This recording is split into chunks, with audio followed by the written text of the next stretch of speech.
Okay, first off, oh, Merry Christmas, everyone. I hope you're having a absolute wonderful, fantastic day. I hope the Big Red Man gave you lots of things that you enjoyed. So, some people might be wondering why I am go live on that is because I have literally nothing better to do today. I actually got to hang out with my family yesterday, so did all the family stuff then. So I'm free now here today. So I figured, hey, might as well do the good old classic hot pot. And if you're curious as to why hot pot, why on Christmas? Well, that's because there's a certain show, Melancholy of Hardy Suzumiya, which if you're a younger individual, you may not be familiar with that show, which is fine. But yeah. But in the show, around Christmas time, they do a Christmas party and they make hot pot for the Christmas party. So I'm choosing to make hot pot for Christmas. And in case you're wondering what this container of tofu is doing here, I heard freezing tofu is really good to like make the texture of tofu better. And I just took this out of the freezer this morning, and basically it's just gonna sit here. Radiant heat from the fire is gonna help unmelt it. Oh yeah. I also have, well, I may have a mistake, and that is spicy broth base. Yeah, first off, this is a lot. There is no way at all that I'm going to be able to eat or use all this on my broth today. Not happening whatsoever. So yeah, I'm probably just gonna like take off like a corner, and I'll just be using that for today's hot pot broth. So, and we're also going to be doing a little bit of flipping through a seed catalog, and I'm going to be selecting my seed purchases for next year. So that's going to be a fun thing. So for now, star of our show is veg. So yeah, I actually really like the idea of actually using a veg tray for this, at least for like the display. It's gonna be nice once we actually get closer, actually like working with our ingredients. Go ahead and start working with our ingredients. So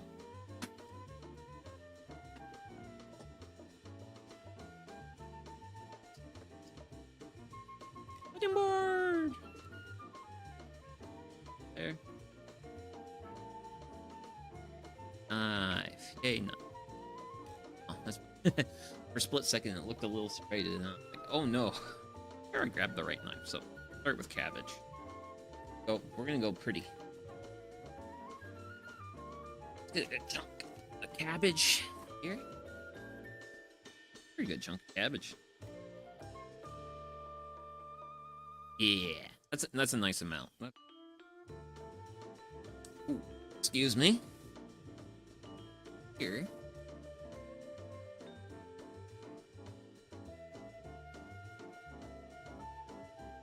Bag the rest of it for later.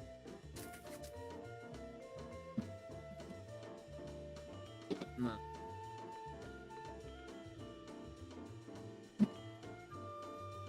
Yeah, I actually do. So I also do have plenty of party beverages for today, but we'll get into those later. So, thinking for the cabbage, we're just gonna do some strips. I like that because at first I was thinking bite-sized pieces, and I should strips. And half. Yeah. Oh yeah, those would be like nice pieces of cabbage for pop up. Beard out. Grab mine.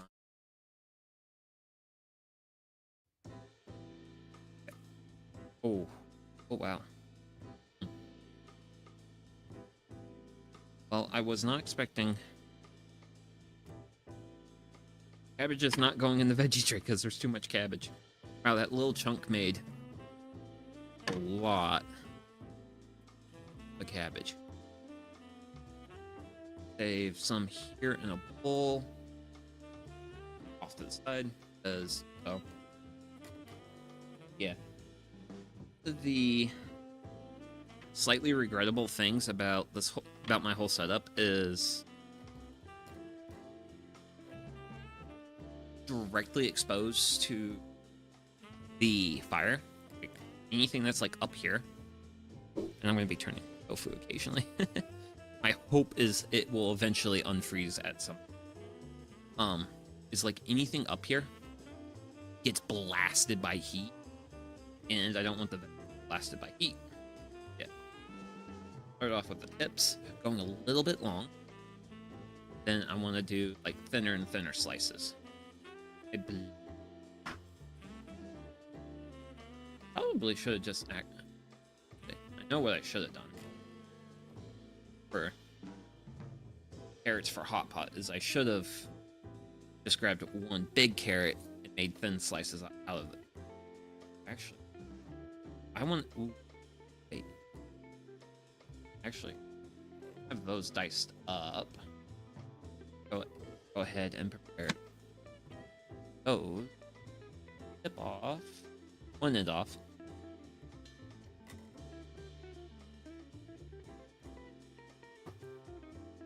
Oh, we'll have some round carrots.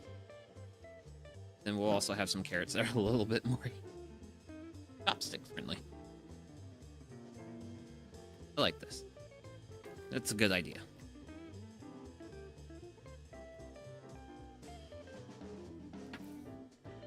But yeah.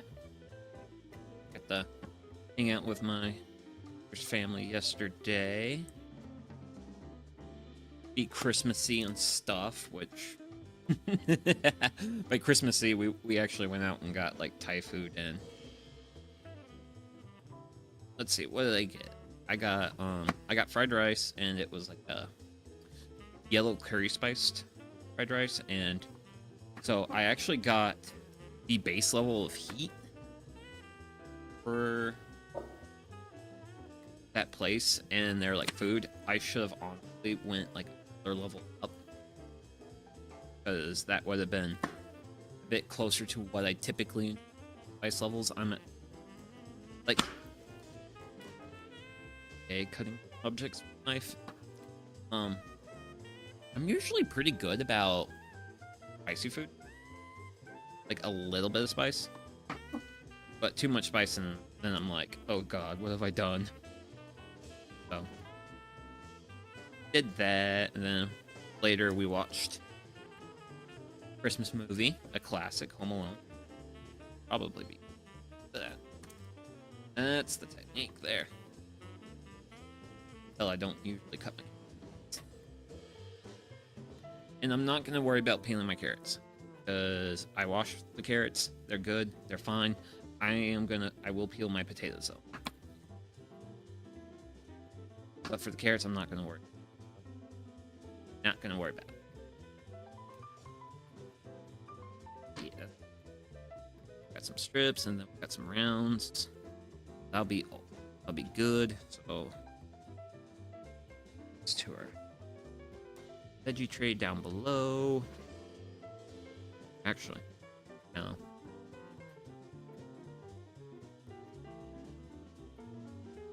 But yeah, we're gonna work on getting all this veg prepped, and then we'll actually start like cooking. And let's just go ahead and hit the radishes. And then for the radishes, we're just gonna do like big round slices. And then hold them at the tip. Do them up like that, nice and easy, nothing complicated. Chopstick friendly, the handle, all those good things.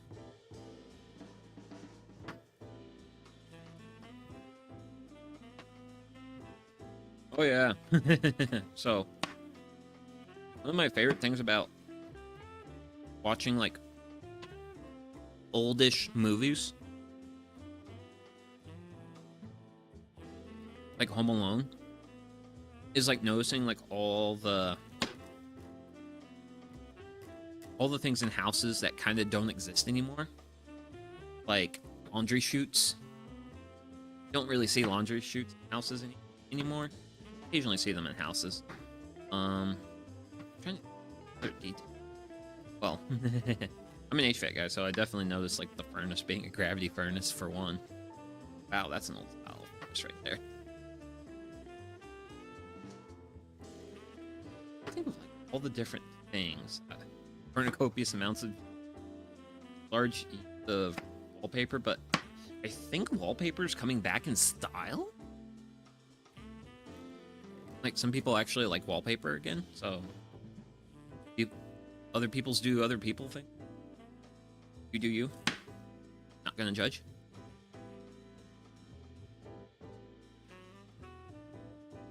All landline phones. Landline phones is. Granted, it was actually fun. Actually funny in Home Alone, they actually didn't have a color TV set. Or it could have been a color TV set and all they were watching was black and white. Wouldn't almost make sense to me. Due to the fact that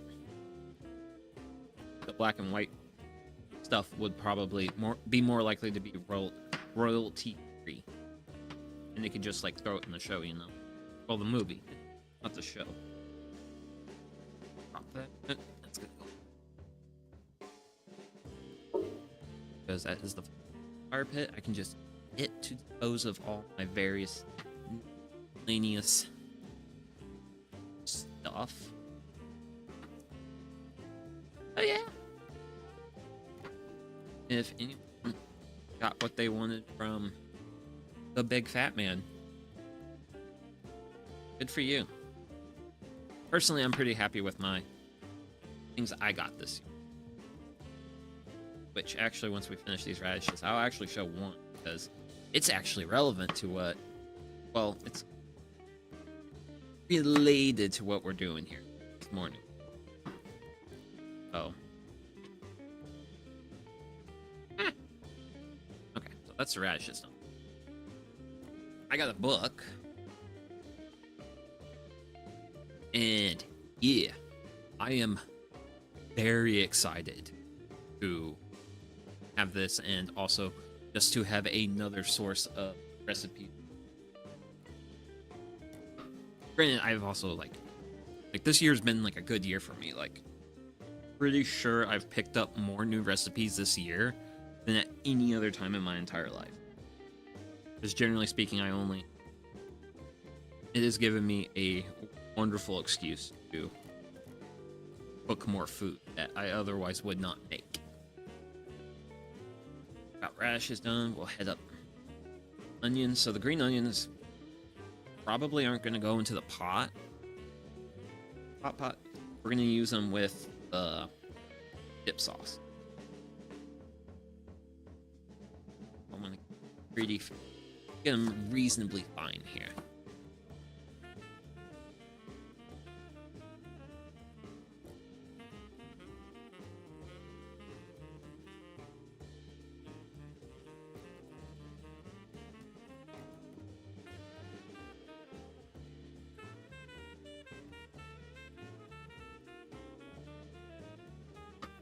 Part of them. It's also been a while since I turned my tofu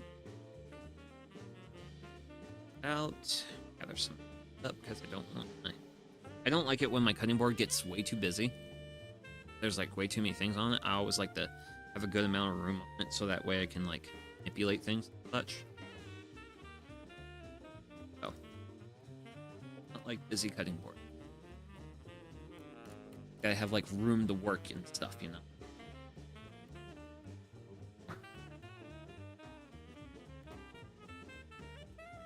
And actually, so this is actually going to be my second to last stream for the year. And then, because this upcoming weekend, I'm actually going to be doing my, like, big family event. So, It's actually like another reason why I'm streaming today is like I don't have a lot, like I don't have a lot of free time with the holidays other than on Christmas. Christmas has always been like Christmas Day proper has always been like the single biggest like amount of free time I have during the holidays. Otherwise, I don't have free time at all. Like back when I was, well, back several years ago when my dad passed away and I basically got the house, I actually did not move into the master suite of the home until Christmas. And that was simply because I just did not have like the time to actually like properly move belongings from what was my bedroom master suite. Yeah, we'll go ahead and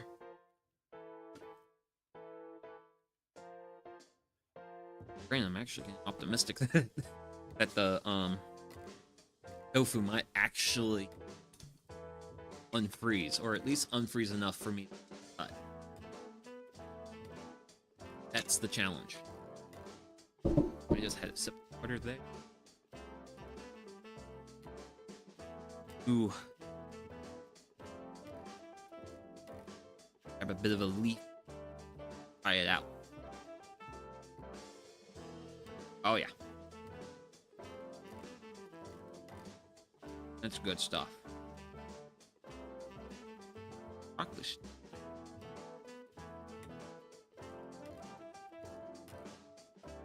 And close enough to the garden. Oh, broccoli. Like really big chunk. This we can actually just like break up like this. Good. Granted, the broccoli will be nice because it'll give us something that we can let like cook in the pot for a bit longer. And some of our other ingredients, which nice. Veg container's turning out. Not have a lot more room in it. So I'm gonna go ahead and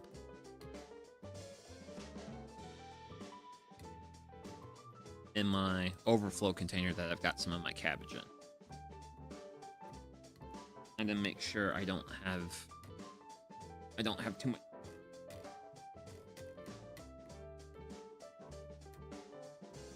And oh,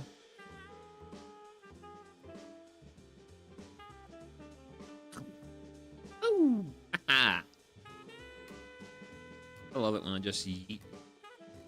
That's actually one of the fun things about like cooking it like outside, especially like where I can like see my garden. If I just want to like eat stuff into my garden, guess what? I can just yeet it into the garden. No big deal. Okay. Grab this and this. So this is actually not something you can. Well, I'm not sure if most grocery stores sell these, but there's probably some that do. This is mustard greens. And I actually pulled these out of my raised beds. And this is actually just a wild plant that grows. And basically a wild edible plant. Native to well, I don't think it's native to North America. But it grows commonly as a weed in Eastern North America. But it's a very nice, like, it's like a spicy green. I'm not sure what level of experience I have with spicy greens, but I think with the onion, the mustard greens are gonna pair real nice. So just gonna like kind of like really finely dice the mustard greens, and I'll give like our dipping sauce, a little bit of a spiciness. Granted, I also have like, which I don't know if I regret my decision on that, but I was looking for hot pot soup bases, and I was very desperate for something that can make it to the homestead before today.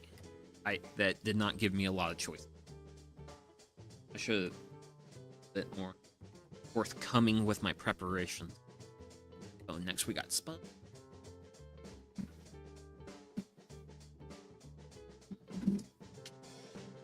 Go ahead. So I'm not going to be like making tea, but I'm going to be making I'm going to be having the best tea, and that is the bold green tea from Ito Inn. Is the best, and that is my personal opinion. You're more than welcome to disagree with me. Come on. Granted, one having that down there's that crumble off. I can crumble off, get you.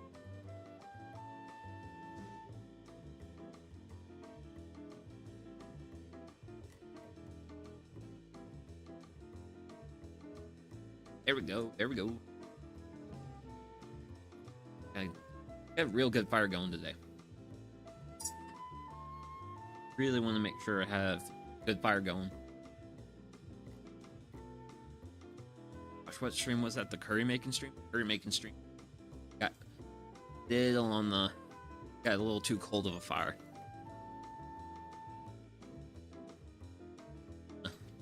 Not repeat that.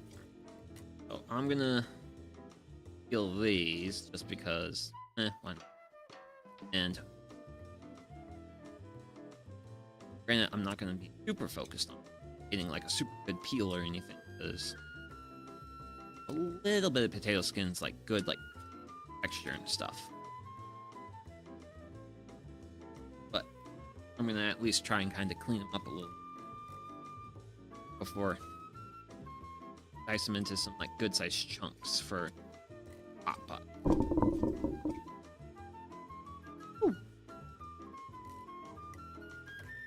Granted, I do have to do back that. My fire is actually getting pretty warm. In terms of level of heat I have to deal with, pretty firmly in an uncomfortable spot. Also, these potatoes are kind of on the small.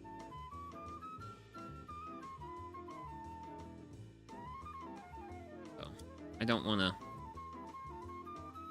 super slice and dice them up. Also, 'cause hey, these are potatoes I grew myself, so I know there's like no pesticides or anything bad stuff to worry about. There's like store-bought, you have to kind of be a little bit careful. Don't know how the produce was, whereas in the I am holding. I grew this stuff. I know.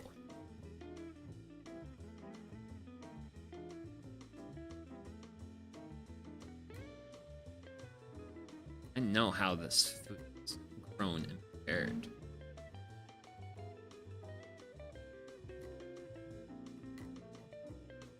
Woo! Hey now, Smoke.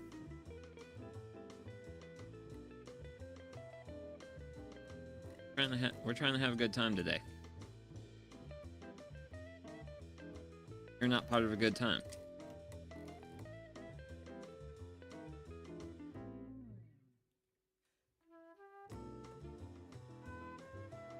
Also, with the texture, the way these potatoes are, they're a little challenging to peel. Also, I don't peel potatoes a whole lot, so I usually will just like dice them and stir fry them like that, and that's usually how I prepare my spuds. And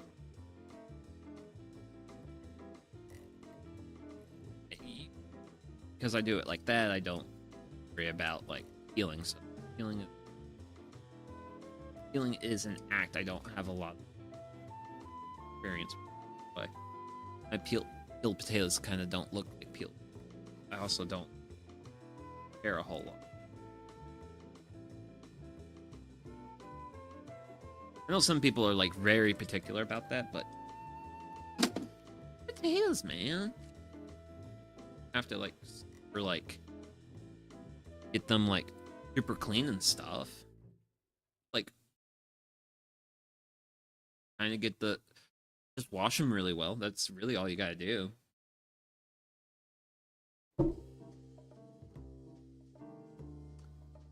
Other people and I'm me, so.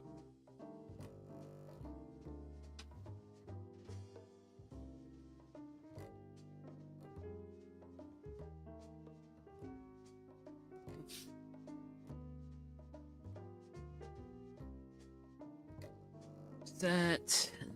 Grab the spuds. And if spuds, I kind of want to have these like in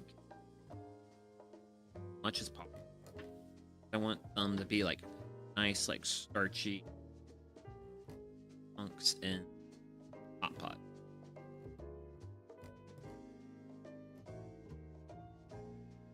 A little bit angular. Make them into weird shapes so that way they're a little bit easier to handle with chopsticks. There. Spuds prepared.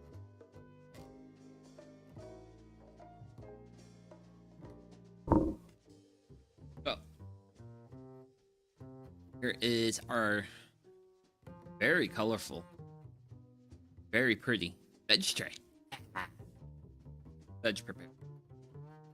Now, granted, I could put moving my mustard center, the onion because they're gonna get mixed together in like the dipping bowl, and this center spot is where I can put my tofu.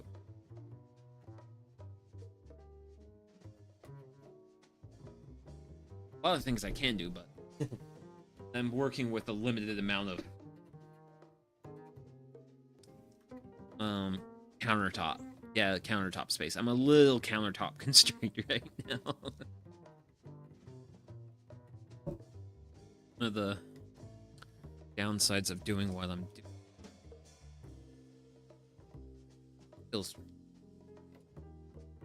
That tofu feels like something I'll cut up. Go ahead and crack this open and. Oh. Hey now.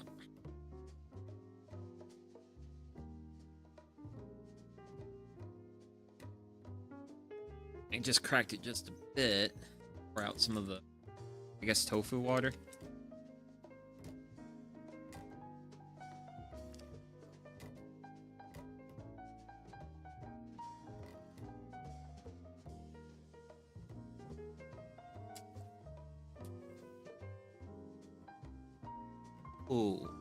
Oh yeah. So, I talk about quite a few times. I mention about how warm things in this area, especially like around here, because there's so much like radiant heat off the fire. So for the peanut butter balls stream, when I was rolling my dough balls, I used my box of Rice Krispie cereal as like a heat shield. Well, this thing you see on the backside of this, yeah, that's plastic. The cardboard got so hot, the plastic from the bag melted and fused to the cardboard, and I actually had to like Tupperware container the Rice Krispies afterwards because the bag was damaged, which I found out because I was trying to like put like a hip clip on the bag. But yeah, it seriously warmed up the cardboard just by sitting like right around here. Heated up to that point where it melted the plastic. Yeah, it gets toasty around here when I do these streams. But shh.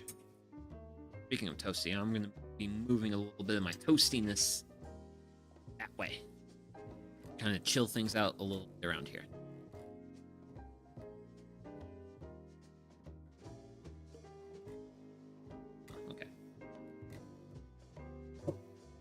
see here.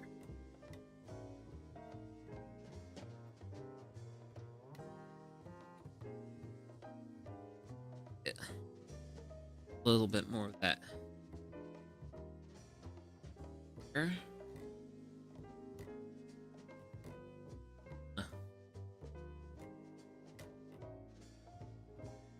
Oh. Hey. Oh, yeah, that cuts like. So the center is definitely still a little bit frozen, but it definitely has unfrozen enough where I can get it into like chunky bits, which is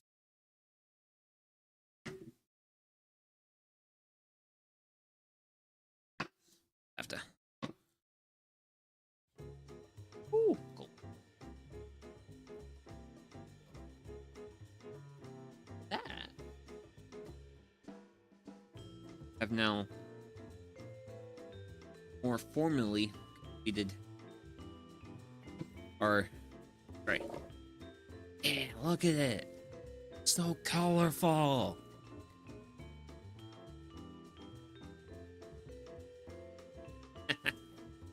uh, at some point, I do need to figure out a better solution. How do I put this? Cupboard space? Cabinet space? Cabinet space. Need to figure out a better cabinet. Here. Ooh. Okay. It's off to the side. Granted, I probably am still. But I'm gonna decide. Get to be dry. Because then we're going to be working with. We'll be taking a chunk off of this giant brick of hot pot soup base. But yeah, I have been working. I did have a little bit of time yesterday to play with my new camera for stream setups, and so with the current cables I have, I can't use it for stream, so I'm still using the webcam I've always but once I get my hands on a mini HDMI to USB cable, I should be able to get that camera like hooked up, set up, all that fun stuff, and we should hopefully be able to have better like camera quality around. Hopefully, ideally. So I need to love myself because I need to put my grill grate across my rebar.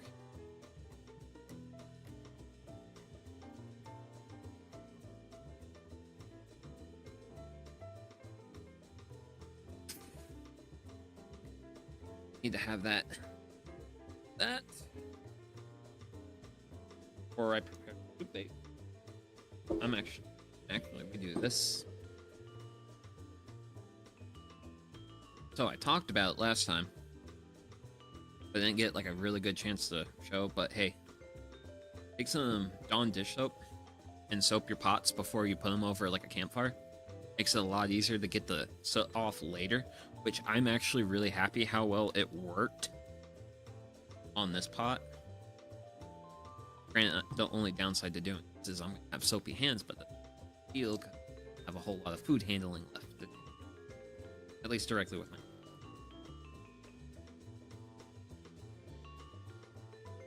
Soap the pot, soap my sides a little bit.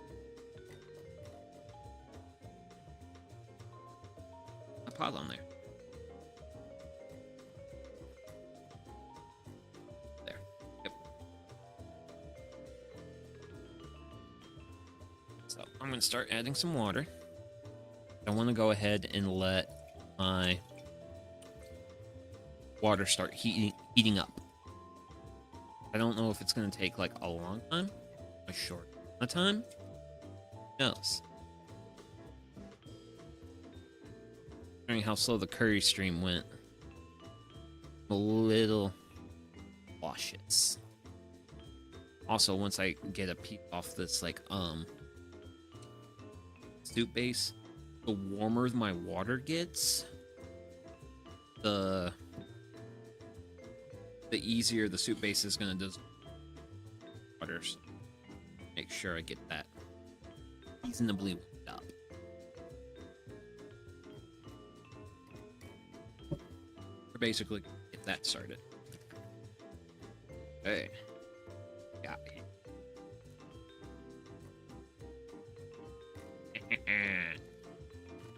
It's not every day I have scissors, but when I do, very appreciative of them. Also, I don't know. Oh, it says spicy. I don't know how spicy the spicy is. So I'm fully prepared if what soup base I have ends up being hot, like spice-wise. That there. Yeah. You guys can see that. I can kind of see it a little bit more. Having some. I do have this Japanese seasoning and soup mix. So if this ends up being too hot, I'll dilute it with a little bit of this in it. So we'll see. I'm willing to give it a shot. Like I said, I was like really desperate for a good soup base. This was like the only thing I could get in a reasonable amount of time. Oh.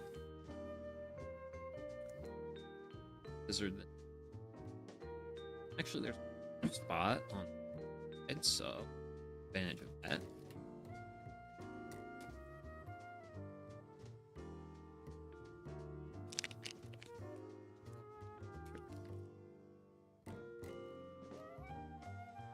There we go.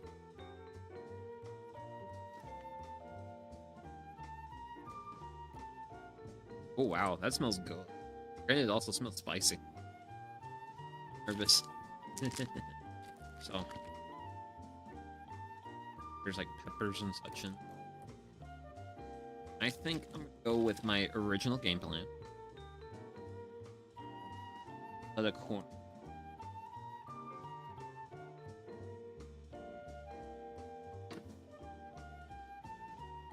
We're gonna play with this. And I'm gonna hope this does not kill me. I did want to capture a little bit of that leaf. I think that's bay leaf. It smells a little bay leaf. I also want to package this. Not sure if I'm gonna be this anymore. Not sure how often I'm gonna do hot pot, but hey, at least I'll have it for later. I'll just light this up. Get some chunks. Gosh, I know what this stuff is. Like the orange stuff. Yeah, that's fat. That's fat. Oh, I've got this reasonably diced up. So I'm gonna wait for my pot to boil. So once I get a boil on my, I'll throw my soup base in, stir it in, let it cook for a little bit. Oh. And then we can actually start cooking hot pot. So, all right, really all right. Also got not sure how long the stream will go on for. I'll try to aim for my full like 2-hour mark. Maybe I might try and go closer to 3 depending on how things go. I don't know how much of a rabbit hole I'm going to get into with once I start flipping through the catalog. But yeah. But yeah. I'm planning to have a little bit of fun today, and well, fun today here on stream, but also I have some work to do. I do have the beer I recently, the Amber Ale, I've got to bottle that. Well, I want to bottle it today because today's honestly the best day for me to do that. I don't know, maybe tomorrow. I might be able to save it for tomorrow. I don't know. I just generally do not know how my life schedule is going to go for like next couple of days because work-wise things are really starting to slow down for me. So as my like workplace, as we enter into our slow time frame of the year, so not sure how much excitement I'm gonna be having there. And yeah. And that also just affects like the amount of time I have to work on much. I have a little bit more. Work seems to like me, so I'm not sure how much abuse they're gonna want to put me through. So I get to find out about that. But I should honestly, now that I glance out at the garden, I should probably go ahead and pull my tomato cages today to get that done. And I also do want to get a little bit more firewood split and maybe throw some more mulch around. I do like throwing. I would like to do some fun chores and not fun chores, mix it up a little bit, you know, because some things are just fun to do, which personally for me, I actually really enjoy mulching.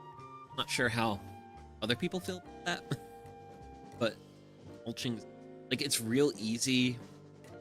It's physically active to the point where it's like, okay, like you're getting some physical activity, but you're not like overwhelming yourself with physical activity. So like a really good balance. And I really like it as like that style of thing. Heat doing the amount of heat. Granted, it looks like it's slowly starting to boil, but I know it's going to take a little while. But hey, this just means I got to work on my yap muscles because I don't have very good yap muscles, but I do tend to talk about getting. But that's also the point of doing one here, because I want to get better at it. So.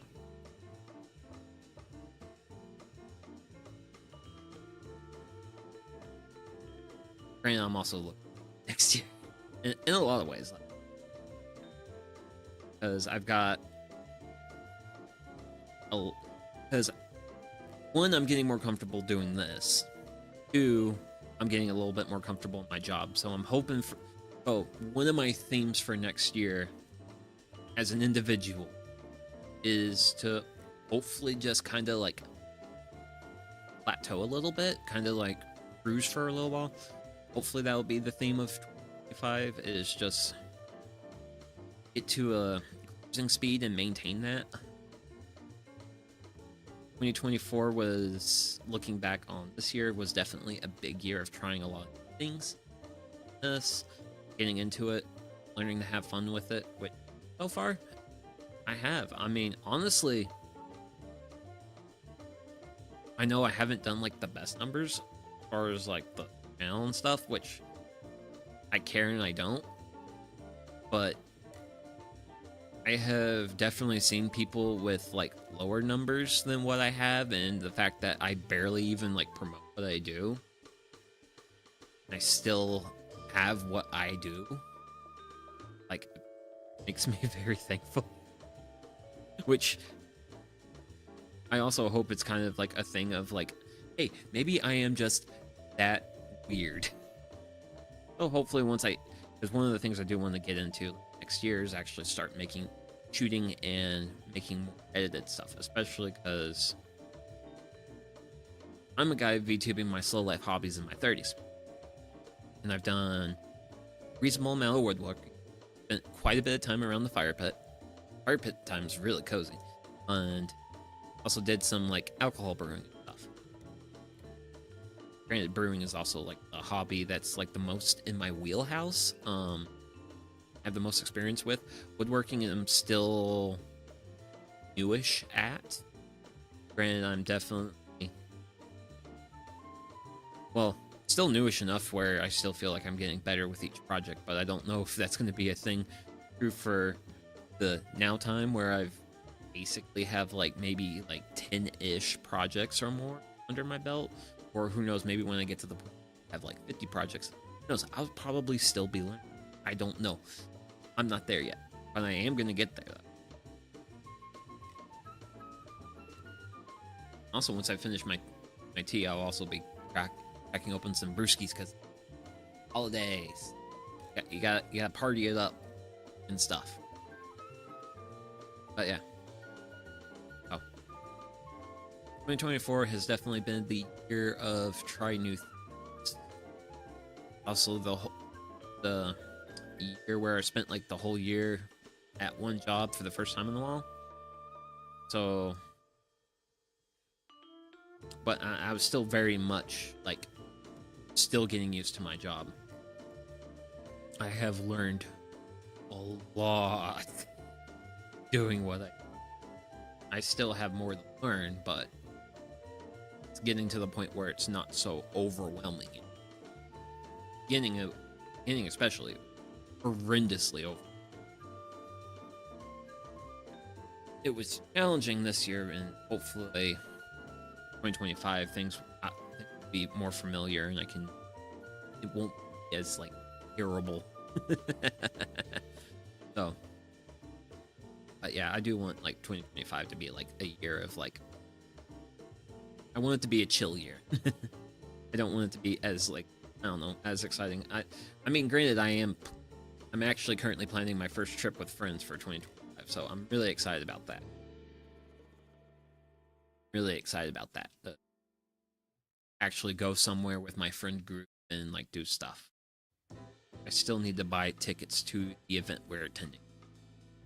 Be going up to Milwaukee in Wisconsin, and we're going there for, I think it's called Midwest Gaming Classic.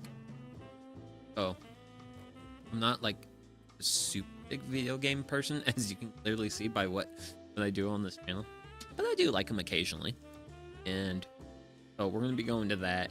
But I am, however, definitely a fan of cheese curds, and I'm also, what's the brewery up there? I think it's I don't know if it's Spotted Cow is the brewery, or Spotted Cow is like one of the beers.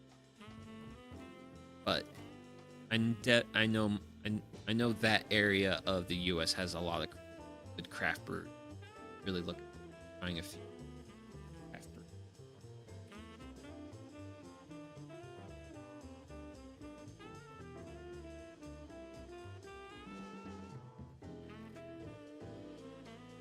I think the fire's starting to die down a little.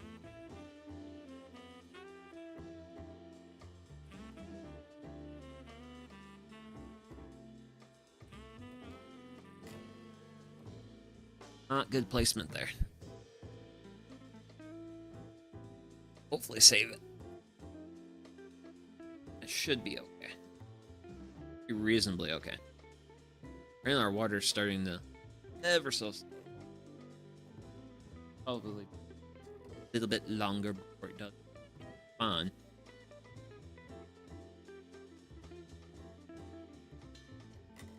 But yeah, got that big event. Looking forward to it. We're also going to spend some time in Chicago. So, really looking forward to my like my first like hang out with friends trip, and like the first time in like half a decade. Yeah, half a decade. So it's definitely gonna be nice to have an actual proper vacation for. Granted, I'm also the type of guy who still very much enjoys my like staycation. I am a guy who can enjoy my staycation. Granted, staycations also turn into me noticing a bunch of things around the house that need to get done, and then things are not actually like relaxing as much as I could otherwise be doing so.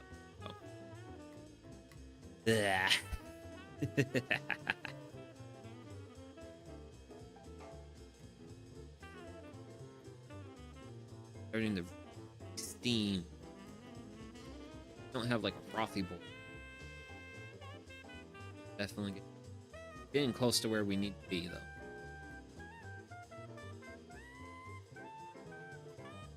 Granted, I'm a little concerned if I throw this like soup base in here, it just immediately turns red, and then oh, this is gonna be spicy. I really hope it's not really. I hope it's kind of spicy. But I've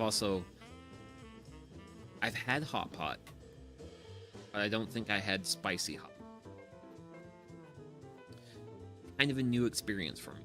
Granted, this is I have had hot pot at a restaurant, but I haven't actually had it at home.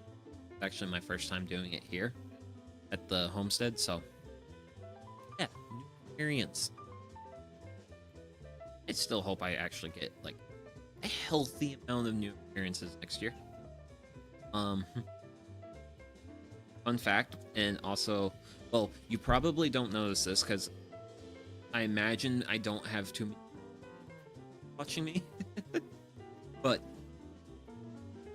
one of the reasons why you will often hear, especially amongst the older crowd, that life seems to be going by faster and faster as they get older.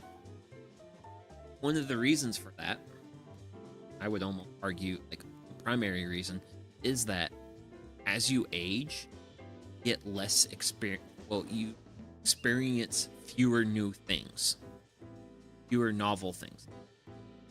Build a greater depth of experience, and such. As a result of acquiring all that experience and having like fewer new stuff introduced to you as an individual, don't,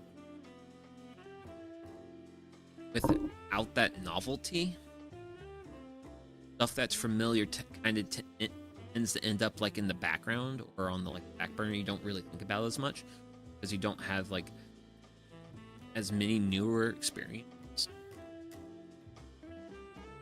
Time seems to be moving faster because brain is kind of using its back burner to process what's happening in your, like, the thought of your mind. Handle this because it's like, oh, this is like or whatever, it's handle this like whatever way. But yeah. Not sure if that made like the greatest amount of sense, but yeah, like the brain's kind of a really neat fact that you have like an active function of your brain, which is like you giving your full attention to a thing, and then you also have like a back burner, and that's like kind of your like side process there. It just handles tasks in the background, handling and organizing information. It's actually this is just my personal opinion, but I think it's really good as a person to have a balance between actively learning and just letting something read, watch, whatever, just let it digest. For example, say you watch a video, book, or watch a cool documentary, and think there's some like really good lessons from that thing, that media you watch, read, whatever. Really want to like enter that. Go do something that doesn't demand your foremost attention. Something you do and doesn't require your full focus. For example, you go for a walk. I'm the type of person who would be more inclined to go for a bicycle ride, and kind of just let that media that you just consumed on like the back burner of your mind. A lot easier to like internalize lessons from that if you get that chance to kind of like stew on the thoughts versus be like, wow, this was information, I need to go find the next cool piece of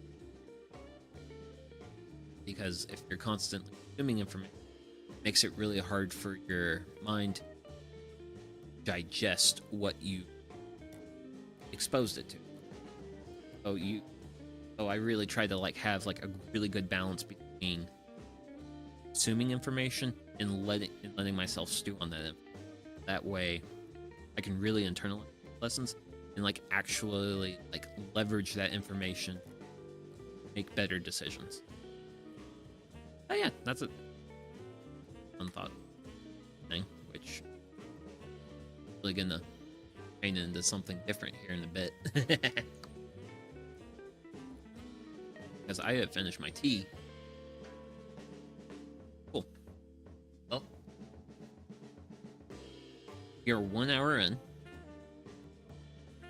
The pot is about to hit a boil, and I have been consuming more than just the amount of tea. So I'm gonna hit the little homesteader's room and get back. We should have a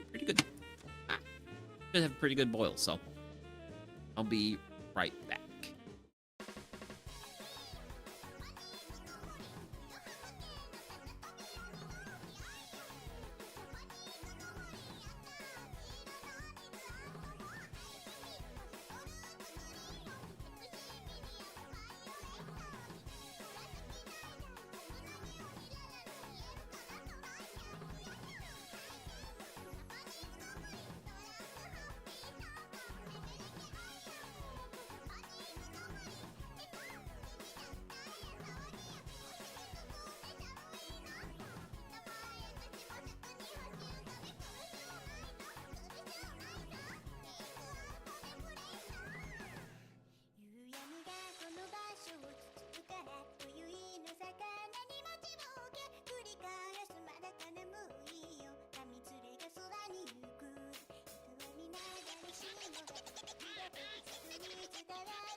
Okay, and we're back. So we're being probably having too smart of a conversation, and we're now going to take care of that. Cracking open our first beer for this stream, because hey, it's Christmas. You gotta enjoy the day. For me, that involves having beer.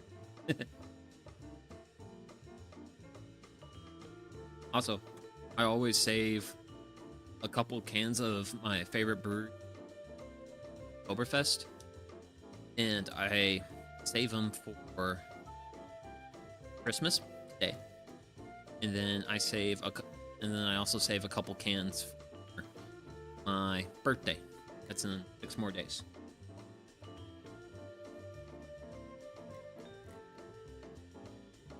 Put it down here. I don't want anything up here, because anything up here will get unnecessarily warm. So I feel like we have pretty close to a solid boil. Well, not solid boil. It's definitely getting. So head in.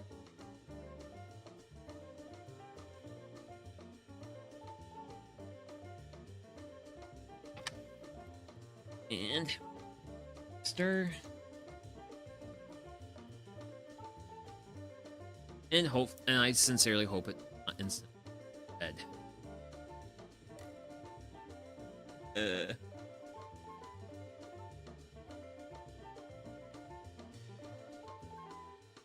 We're hot. I hope it does not super hot.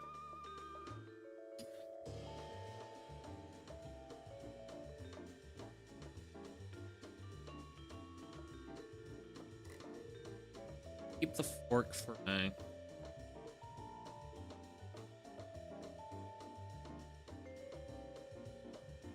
Okay. What? Huh. Interesting. Get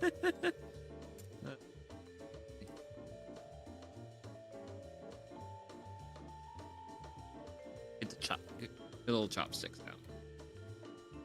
But I actually literally just captured it now.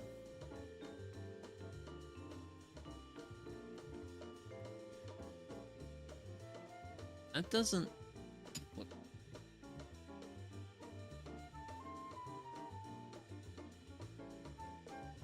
And to get a little bit more heat going and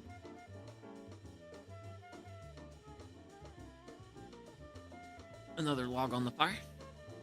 And to keep the heat coming up.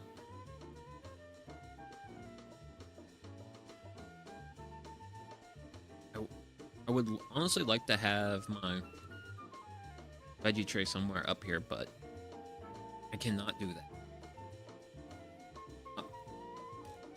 Of anything around here would be a little too unseasonable.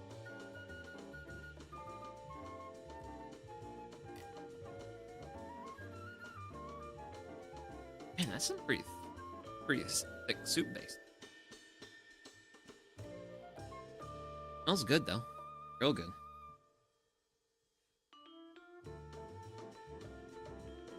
But yeah, we're gonna hang out like this for a little while. Thinking about it. Head and grab my veg tray.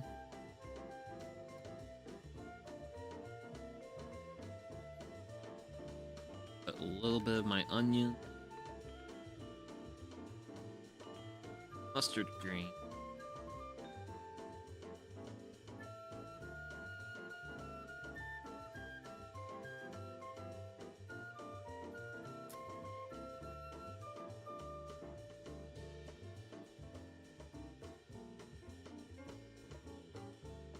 Handle here. Then I could like spin it as we're eating radish. Now we're eating carrot. Now we're up the cabbage.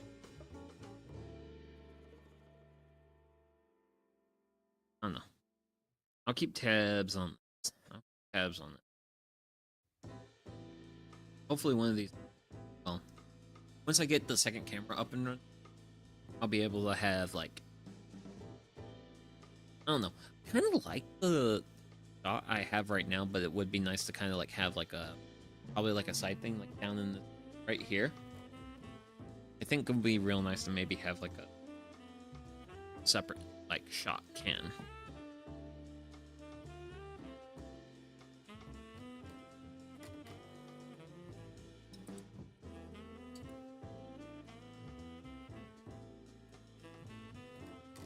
Thought that would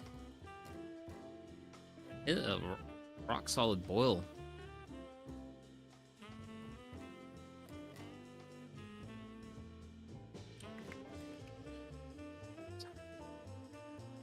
Good way to take my log from here. It's one of the downsides of the grill grate I have is can't really manipulate my wood with that grate.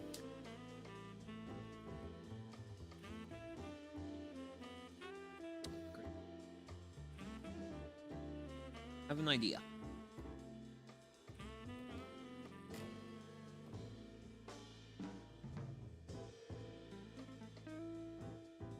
This should allow me to, what I want.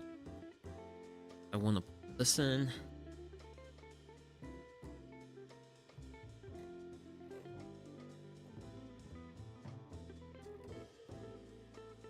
Other log.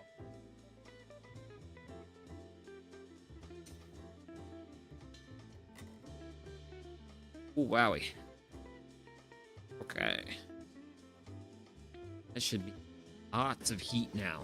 This should be like tons of heat.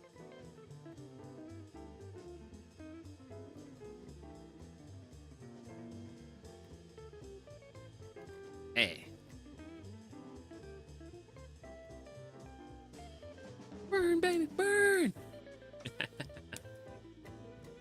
But yeah, this is actually a real fun Christmas. Like, be around the fire. Granted, I don't have a roaring boil on my hot pot just yet, but I do want to go ahead and start doing it.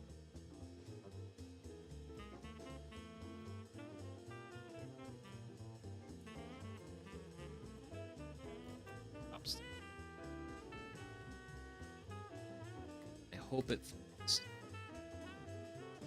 Hope it fits.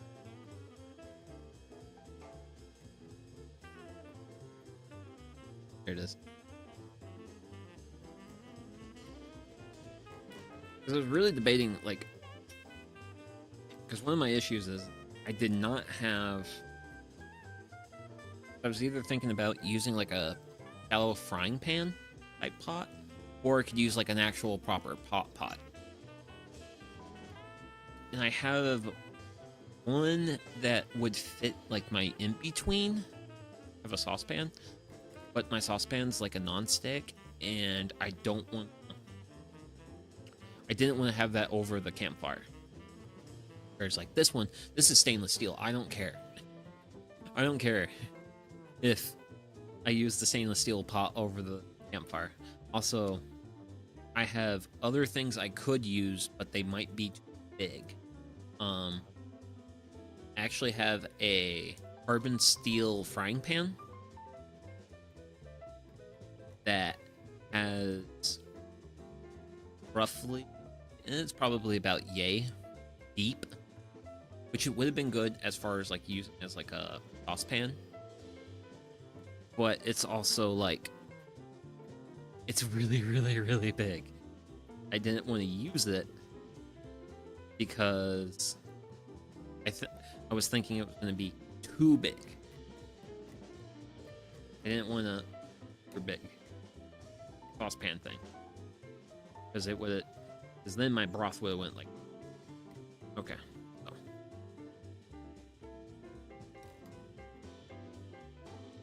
You're now really starting to put.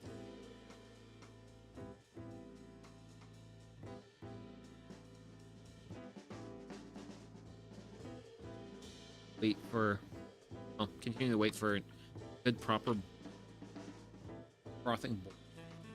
Or at least that's my experience with like different types of hot pot and stuff, is you get like a pretty good like boil out of it, then actually like start doing your hot pot thing.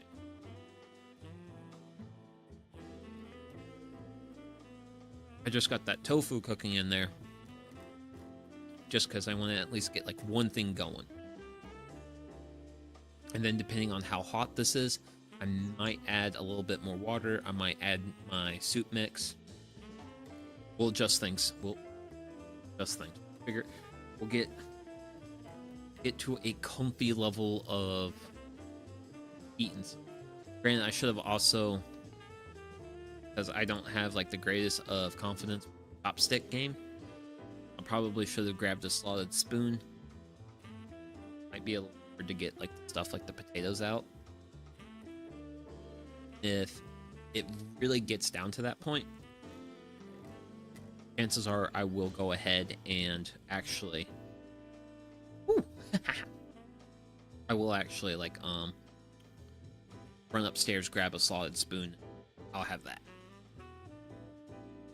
Now make it easy to like pull stuff out of the pot. Ooh. Oh, here we go. What we want. That's what we want. That's what we want. Nice frothy boil. Tofu's rising to the top. That oil. Well, not oil, fat. Also, you will not believe utter insane sodium fat this has. So it's 2 serving sizes per container. Total fat, and this is, keep in mind, this is like serving size. 159 grams total fat. Saturated fat, 117 grams. By the way, 117 saturated fat is 783% your fat. Sodium is at 7,110 milligrams. 309%. Like, this stuff is like just chock full of like some not healthy stuff. Now that we're starting to act about that, I can actually kind of... Aw. Actually, I know what... I know the easy method. Just adjust the camera a little. That's the easy method here. Okay. Oh, got some tofu. Got some cabbage in. Let's see. Oh, wait. I gotta prepare a dipping sauce.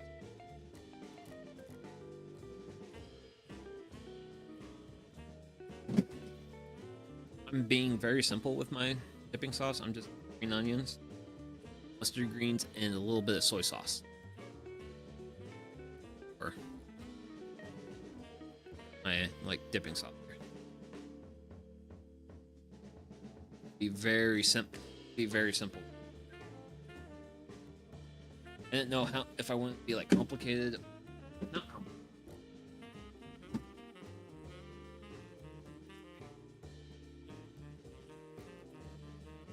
I have the chopsticks and that will make.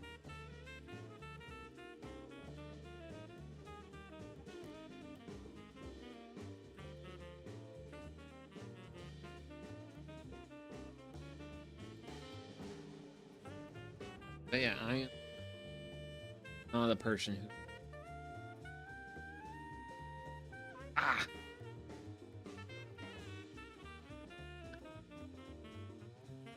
I try. My friends always make fun of me for whenever we go out to get like Buddy Sugi.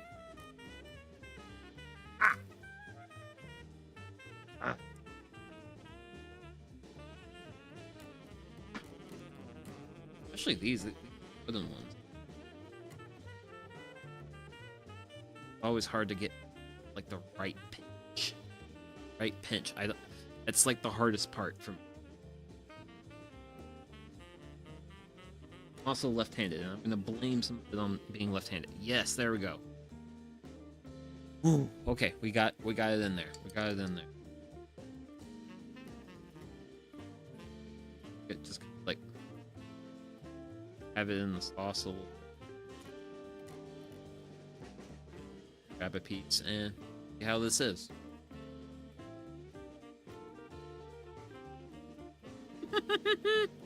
Ooh. Okay. Okay, first off, this is actually a really good soup base.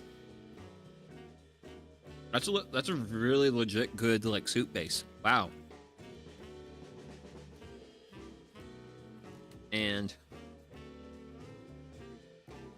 yeah, like it's spicy and it's also not like super spicy. I actually really like that.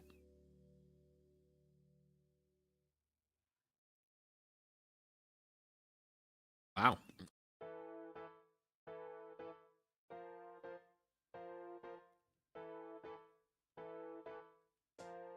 Okay, I don't know. Also was like the best.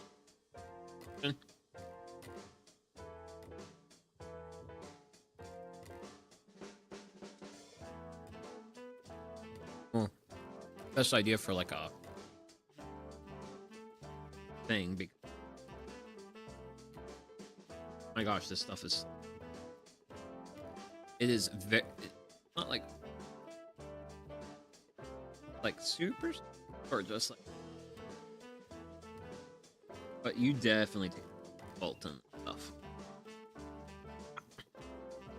And this is the. Trust myself with chopsticks.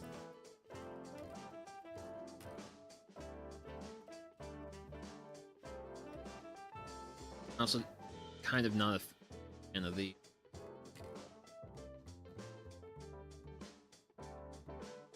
Ooh, that cabbage is good though. Cabbage. Man, this is actually a really like. Okay. I hate wasting food. Like I did just.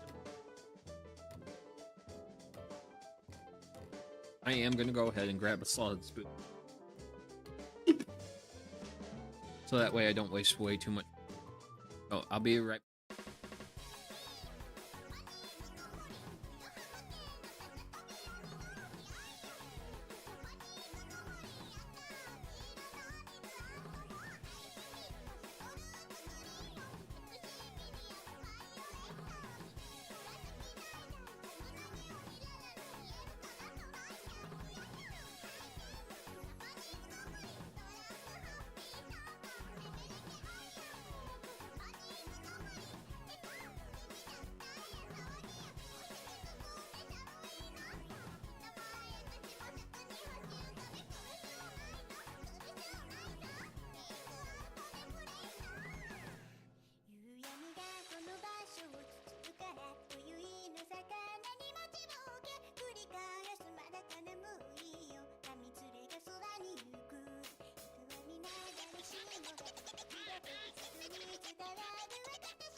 Okay, I'm back with my slotted spoon.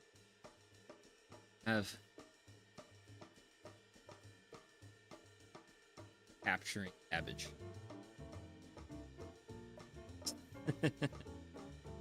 Those. Wowie.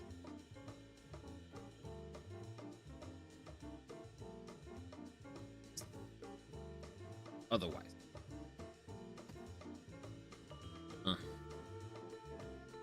It isn't. It is. I'm gonna get carrots and almost want to do right now.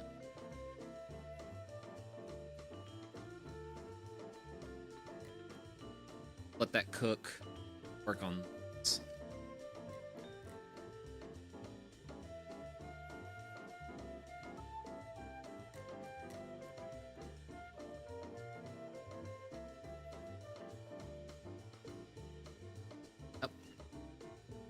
That's good hot pot. Good hot pot. Good base. Maybe a little on spicy side.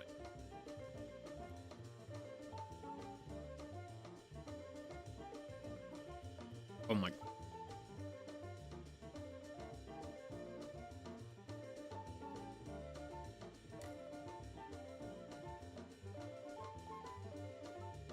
Okay. So.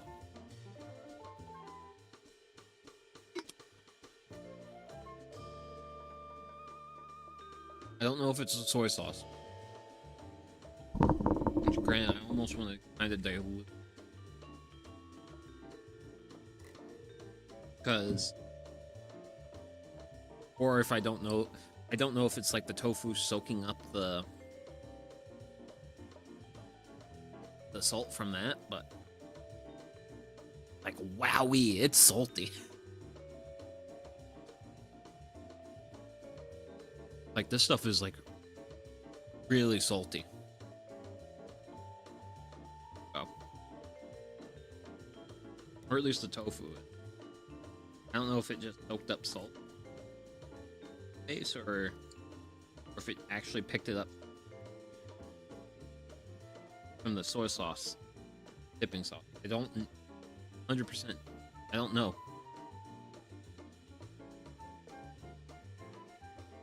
But wowzers, it's salty.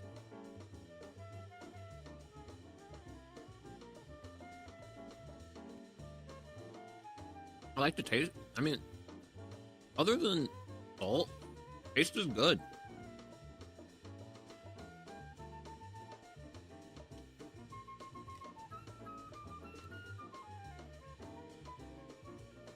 Just yeah, wowie, that basis. I kind of figured looking at it. Actually experiencing it, a different story.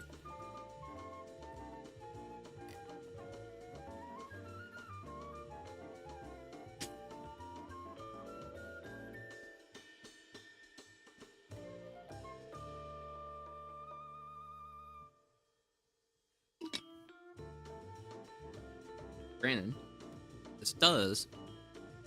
Very thankful that there is one thing I know for certain. That is, beer is very good at flowing out of you. Very good at.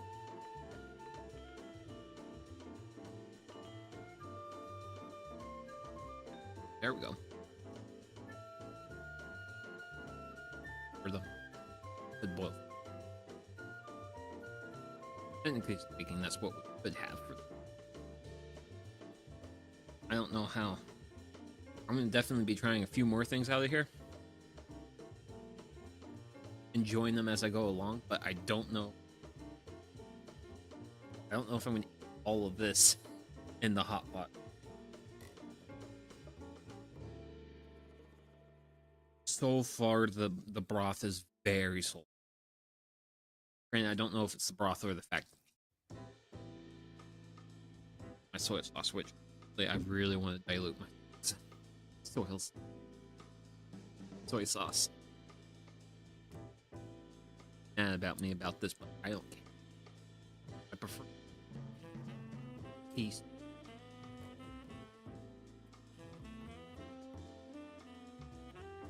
Here's right.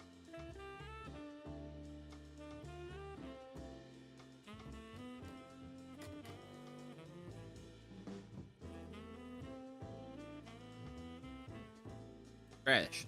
See what we got.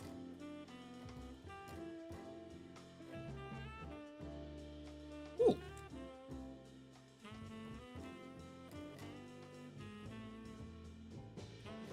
Oh hell yeah, that's good. That's good. That's good. Good stuff. A carrot and pepper. Peppers I want. Carrot though. Give the carrot a try. But I do know I originally talked about like, hey, I'm perfectly cool to like yap and cook and don't comfortable at this point.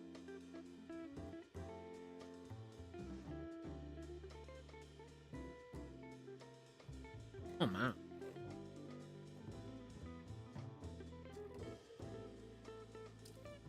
Yep. Okay. So we're doing good now. I think try and fish out before.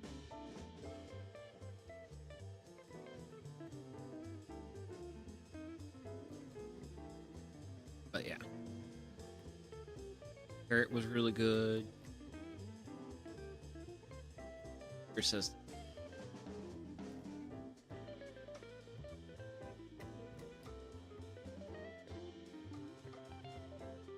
there's 2 pieces of radish.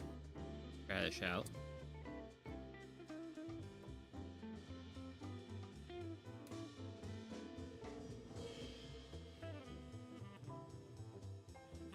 I am glad I did it. I had to go. Otherwise.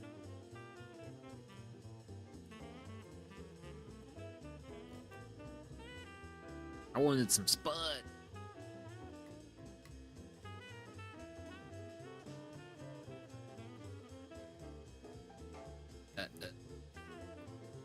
Yeah, try this potato out. Wait, bites. Oh, potato. Ooh.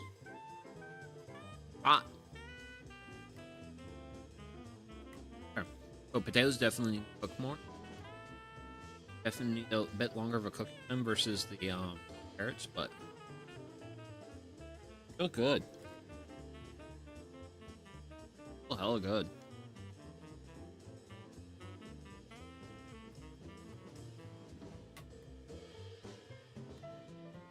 Or even like the radishes. Granted, the radishes are sliced, so.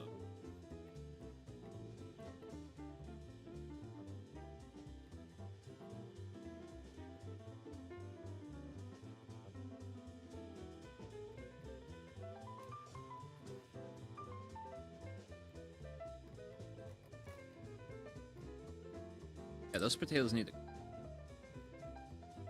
Carrots don't take a while.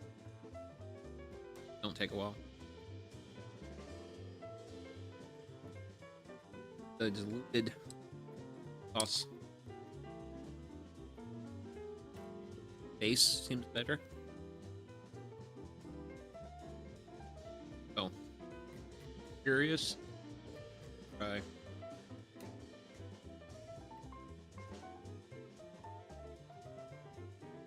Sounds broccoli. I'm gonna try these. I'm gonna try these out. We'll see how these are. Just threw one of those pieces of tofu. Definitely frozen. How long it takes for our lovely soup. Granted, hot pots technically.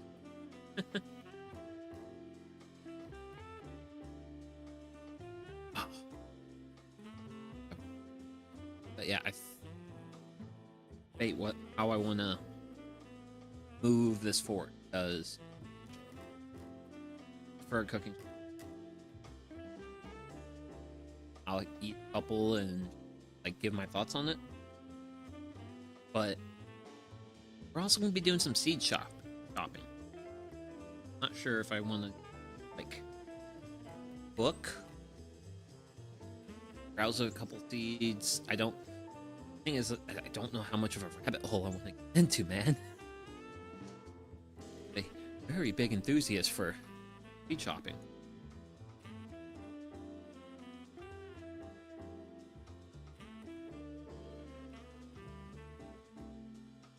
Granted, I do that in there. Cabbage.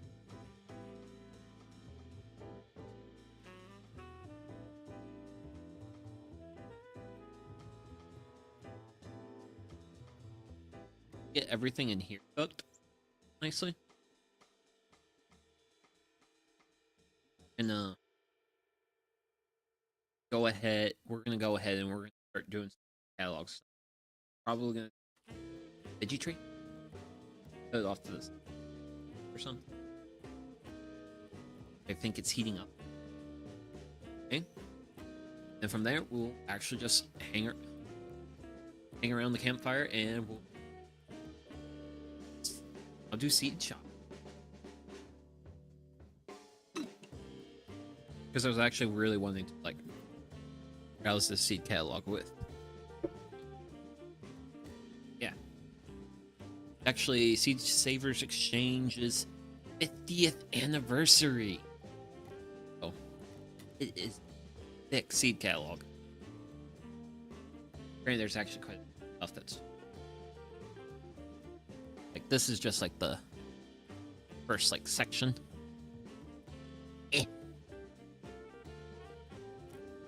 And then all the rest of the catalog. I am very much looking forward to flipping through that. I think it will be a little bit fun. And also, I'm always on the hunt for like a good excuse to like do more gardening adjacent stuff. That's definitely a feel like.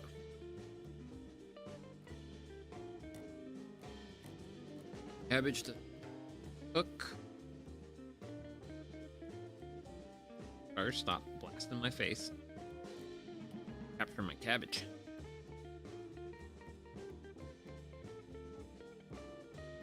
Out the peppers.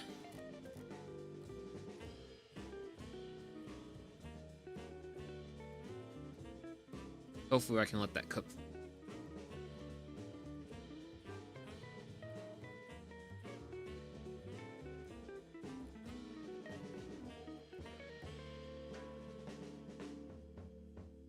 How does cabbage do?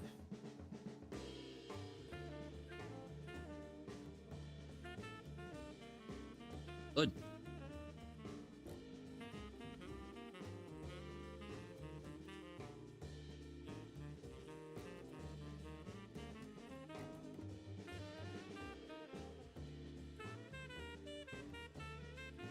And I do like the amount of spice that's got. Not like overwhelming.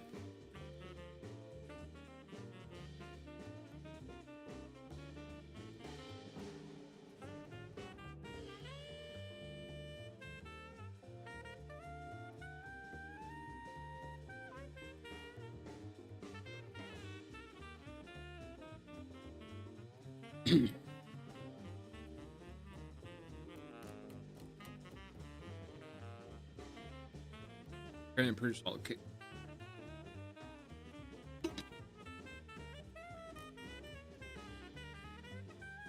Owie. Just see like the fat sticking to the sides of my dip.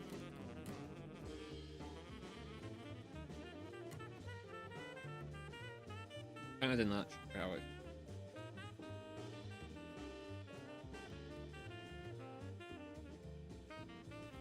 How dripped and fat that is.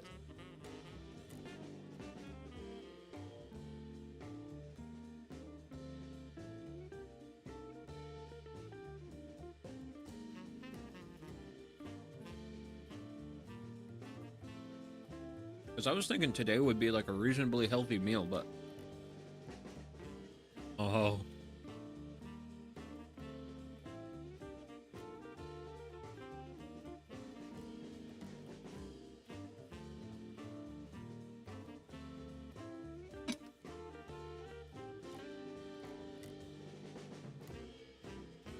No, today's not.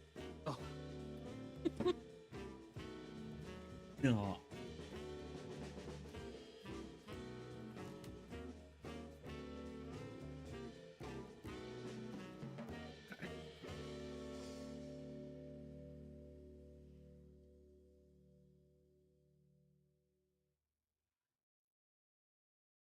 Oh. There's way too.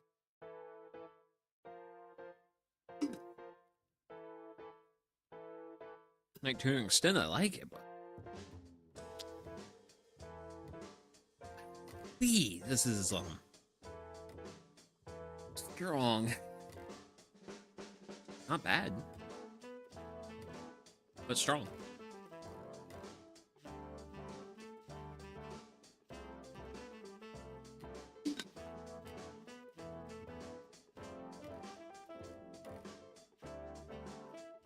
Okay. Pick up. Bolt this. First time I.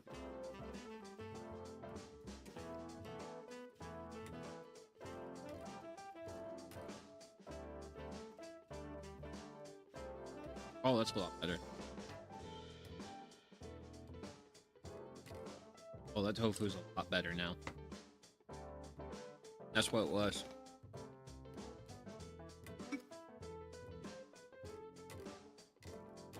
My soy sauce was undiluted, and it just soaked up the soy sauce. Plus, picked up salt from there. And yeah, it just was really, really salty. Right now, this.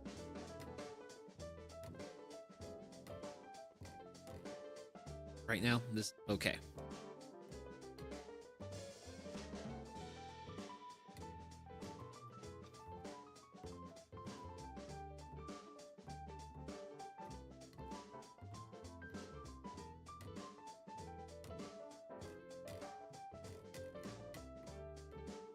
Ooh.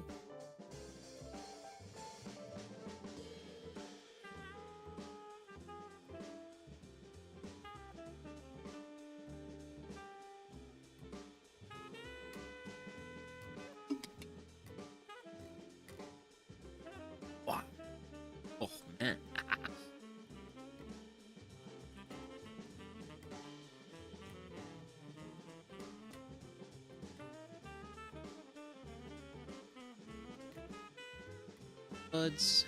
Buds. I want those. Cooking that. Honestly.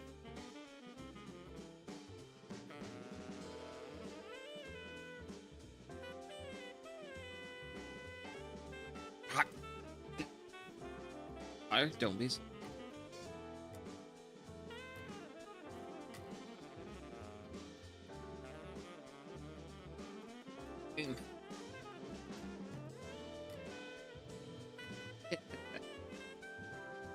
Yeah. I definitely a lot of water.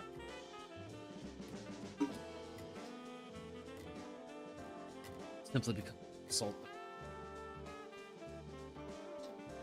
Granted, I'm sure there's people who are like, yep, that's good hot pot, all right.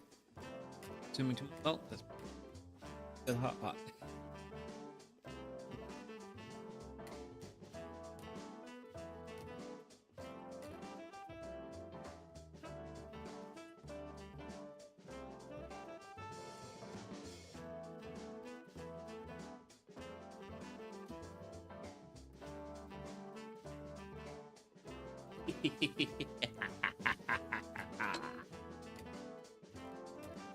So,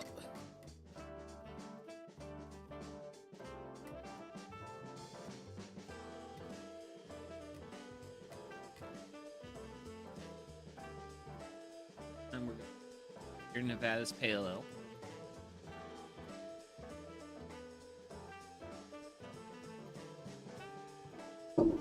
Classic.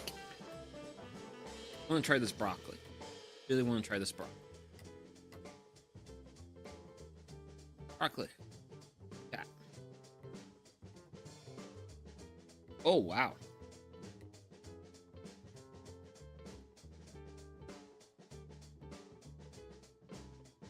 It's good.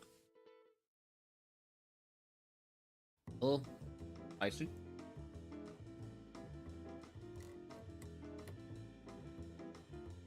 But otherwise, good. Good. Oh.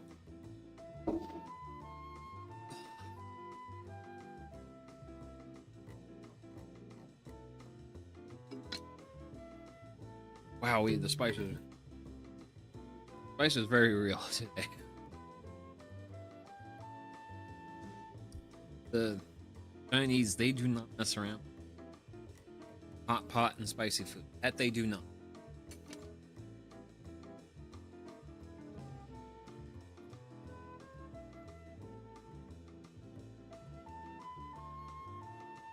I got a piece. Ooh.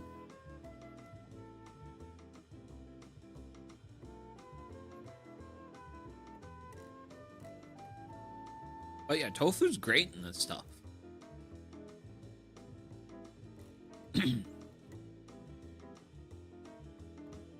Granted, tofu is also something I want to cook. I want to work with a little bit more.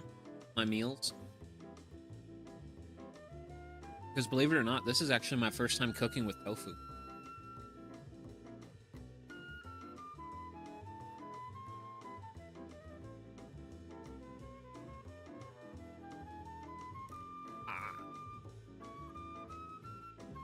Woo!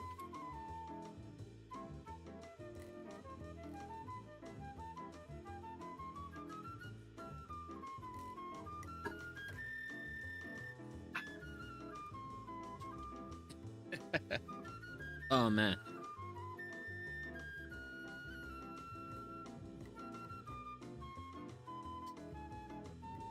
But yeah, this is a great way to spend Christmas.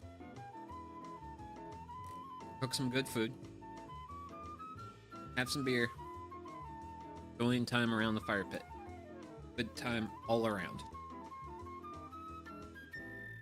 Really good time all around.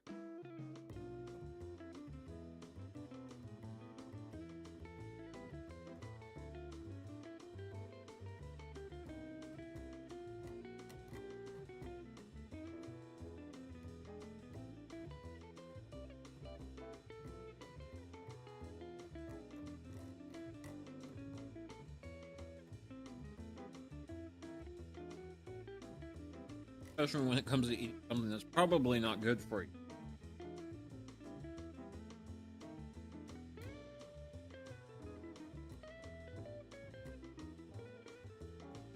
I can say that because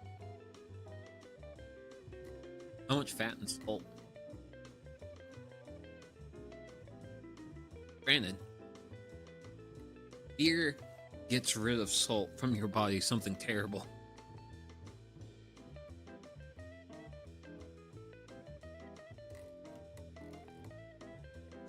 Not sure if I talked about this before, but my dad was because he's dead now. He was a really big Bud Light drinker, and he actually drank so much like Bud Light as part of his like regular consumption and stuff. He ended up with a sodium deficiency so bad he actually had a seizure. And his doctor was like, "You need to eat sodium, sir." So he started drinking V8. Like V8 fruit juice for breakfast and stuff. He started having that. And it actually bumped his salt up enough to the he never had any more. But still, he got a layer of fat on top of my mouth. I think so.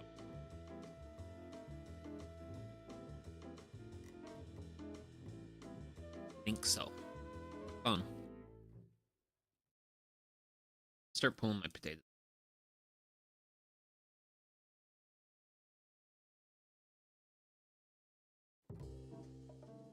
Try and grab potato. Slowly. Man, I am really needing to chug some fluid.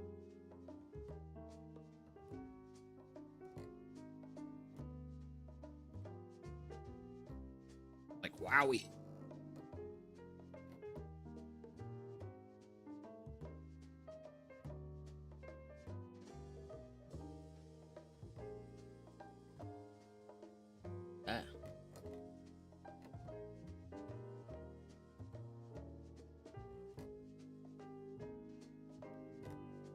Okay, so the potatoes definitely have to cool off for a little after they leave the hot pot, but otherwise they're good.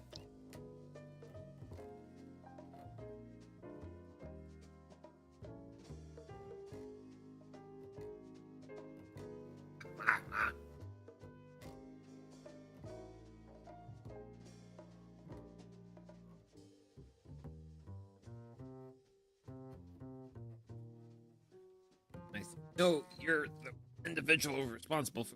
Look at me.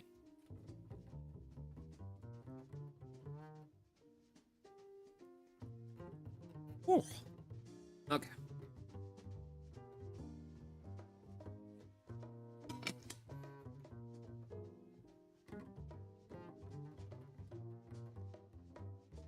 Bud.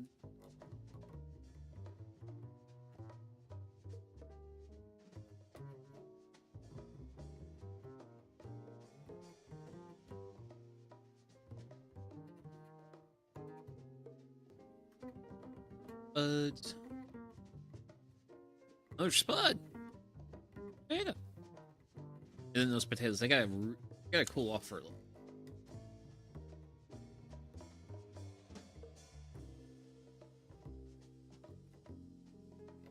There.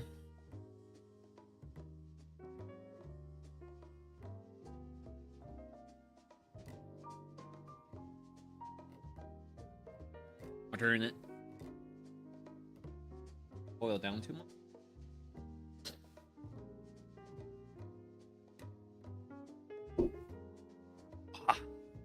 But yeah, once we finish the potatoes off in here,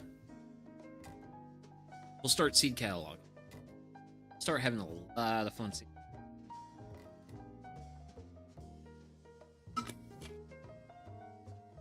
And in addition to seed catalog time, yeah, we have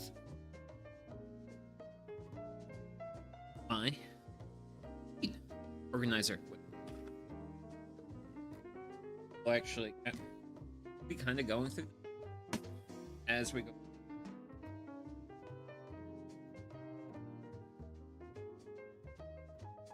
Done with you.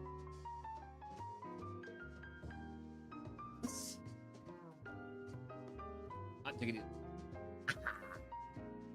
Yeah.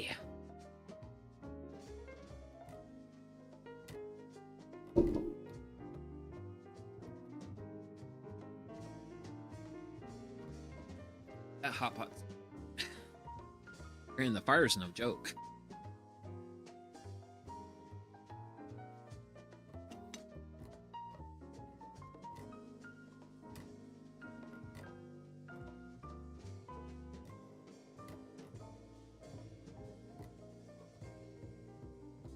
Oh man, I love it when like the fork just slides.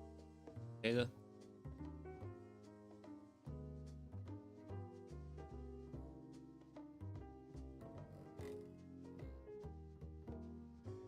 Yeah, that's good stuff.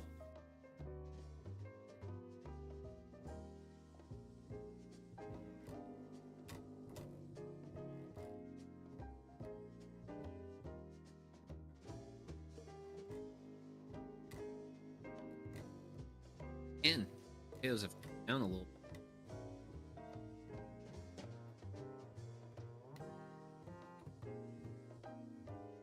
And I had it earlier.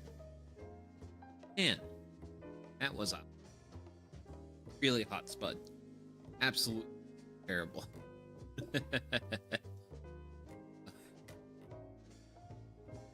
But we've got ourselves like got 3 more potatoes to get through, and then we can actually then I can start busting the seed catalog out. Start flipping through. Which, I mean, hey, that's why we're here for. We're not here for like relaxing around the campfire eating potato. We're here to like flip through seed catalog, right?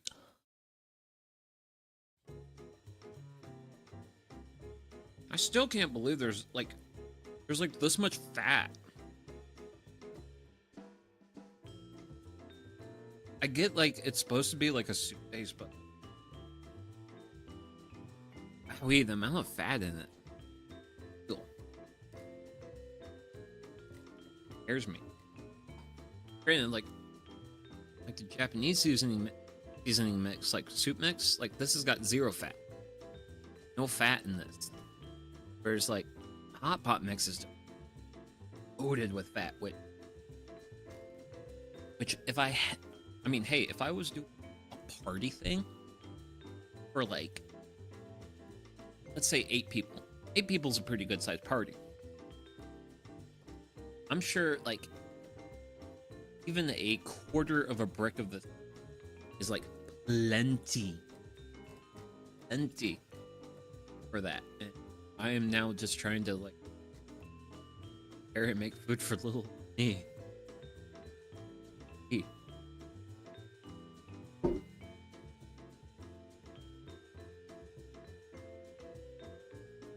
Tense. Not sure how my arteries are gonna feel. Oh well.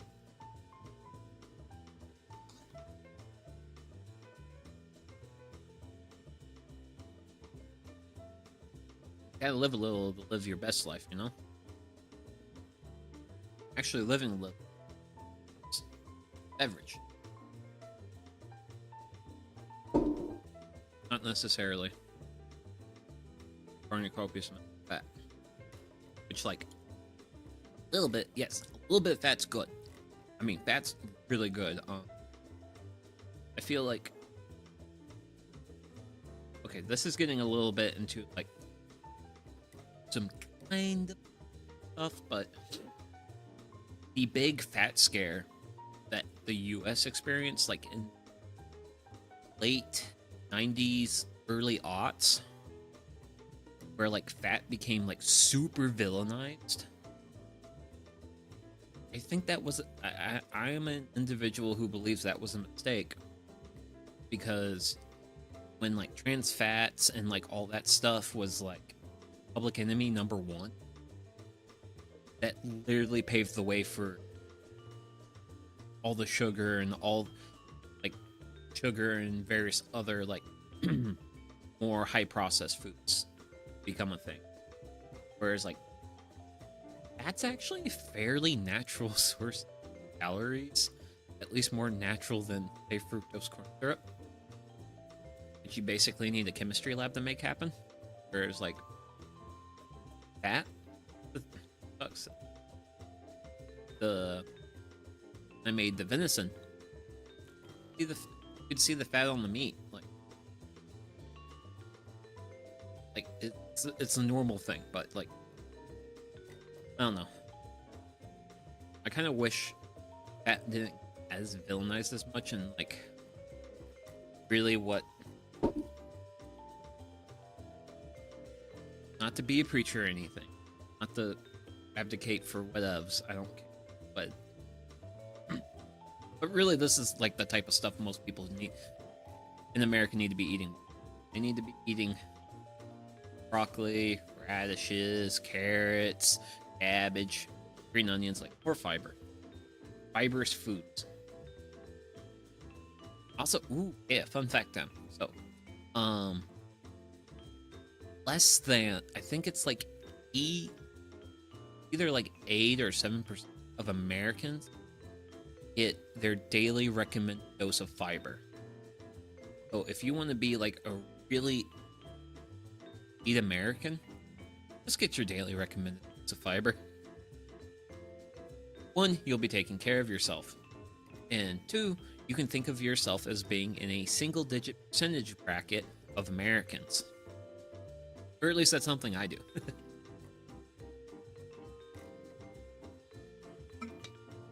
I'm definitely going to be hammering on the water. Amount of salt that ingested now. Okay, so I think I got one more. Yep. There you are. Lovely gun. I got it.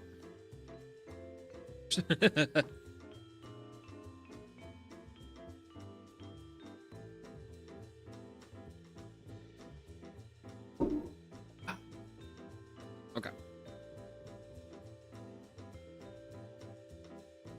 That's button.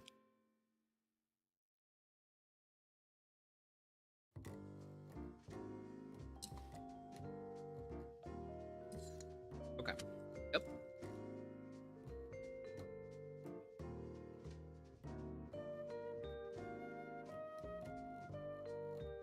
Okay.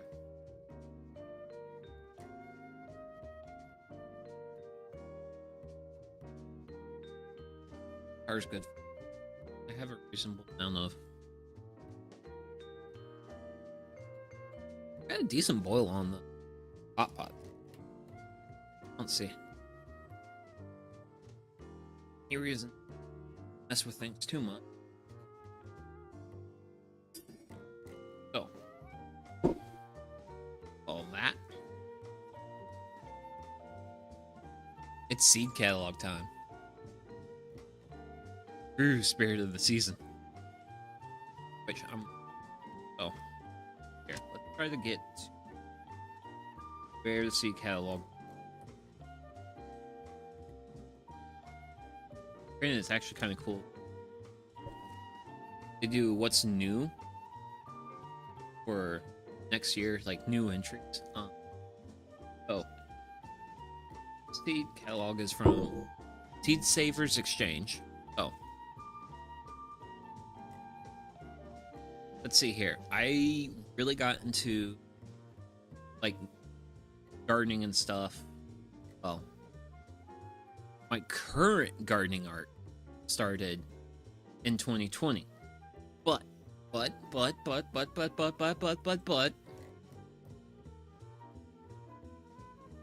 I started gardening in 2020 because my dad died in fall of 2019. So like the fall before. And when he passed away, this homestead came under my administration. I wanted to grow veg. I wanted to grow veg on my property in 2020 on January 1st. I knew I was going to be growing some food. I was into it. I was getting to get into it literally right before it became popular because of various other societal factors. Societal factors. We'll go with that. So yeah, that's a little bit of my introduction. So, Tea Savers Exchange. I was trying to find a place to buy seeds from. And I was looking around on the internet, as most age typically do. I was like, I keep finding like all these very typical, how do I put this? Like typical seed companies. Then I stumbled across Seed Savers Exchange, and basically, so my generation is kind of known for being very into supporting causes, various things like that. This seed company, they are very focused on preserving what are called heirloom seeds.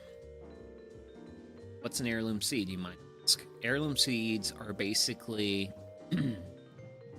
varieties of seeds that have been grown over a great period of time. And there are also seeds that breed true. You might be wondering, what does breed true mean? Okay, so when the seed breeds true, if you grow, let's see here, like an almond snap pea, which is what I grow a lot of almonds. Those will breed true, which basically means if I let some of the pods harden up and go to seed, I could take that seed from that plant and it next year, and I'll get more Amish peas. A big thing in gardening seed world has been hybridization, where you take two varieties and you cross them, and then that plant is your kick-ass veg producer. Problem is when you get a hybridized kick-ass veg producer, the kick-ass veg producer does not produce true seed.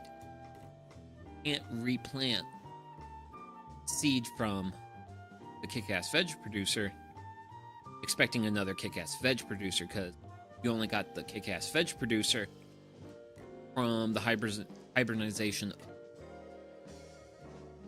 Heirloom seeds are just kind of like old-timey.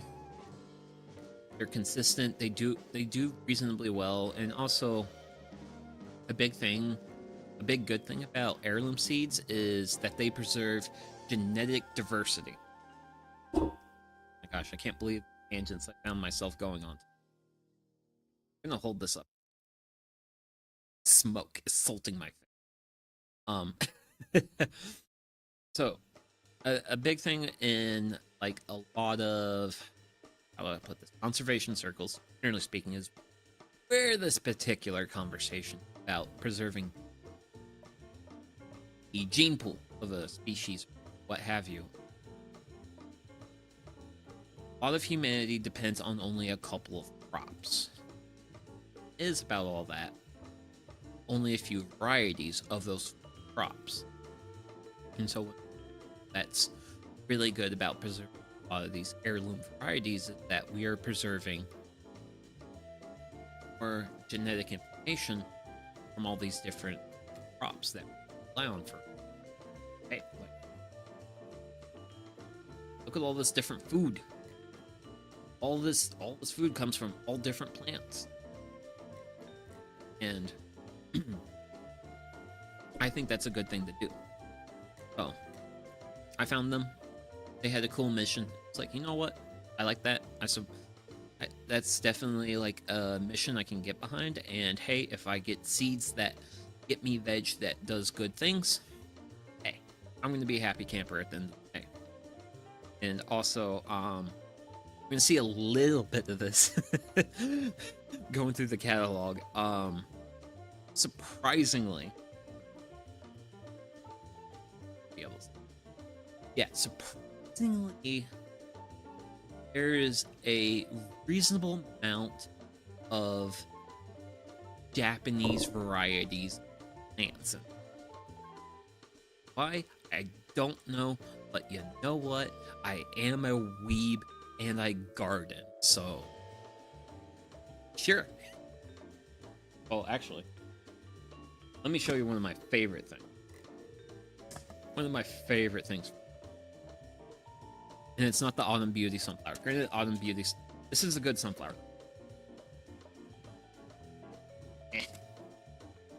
Granted, this is a good sunflower. But I love this. I love this.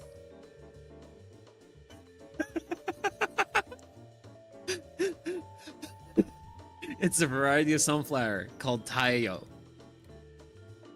Which, for those not in the know, Taiyo literally just means sun in Japanese. So it is sun sunflower. It's actually decent sunflower. It's actually growing really well around here.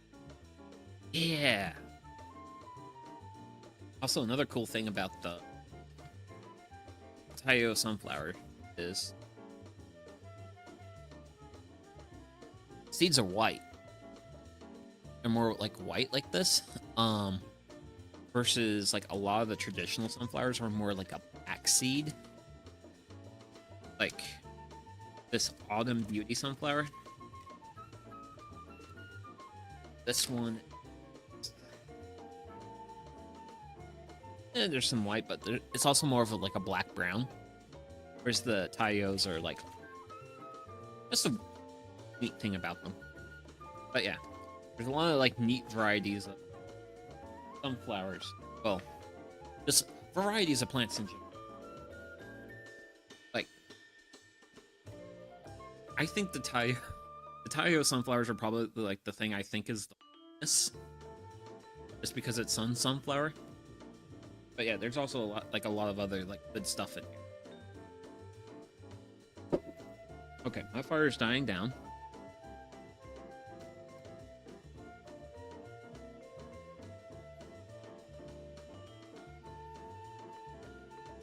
And let's get into ourselves some seeds. So, and oh, they have it organized. Got like little tabs on the side, and it's alphabetically organized. Kind of see you go through all the things, ending in like flowers and such. So, that I hope that. Oh, we're first starting off with beans. So, what's also cool, and I feel like I'm maybe plugging them a little bit too much. I'm sorry about that, but hey, I'm a guy on the internet doing like content stuff, and specifically cooking related. And being able to engage with both cooking and gardening at the same time really makes my neurons go burr.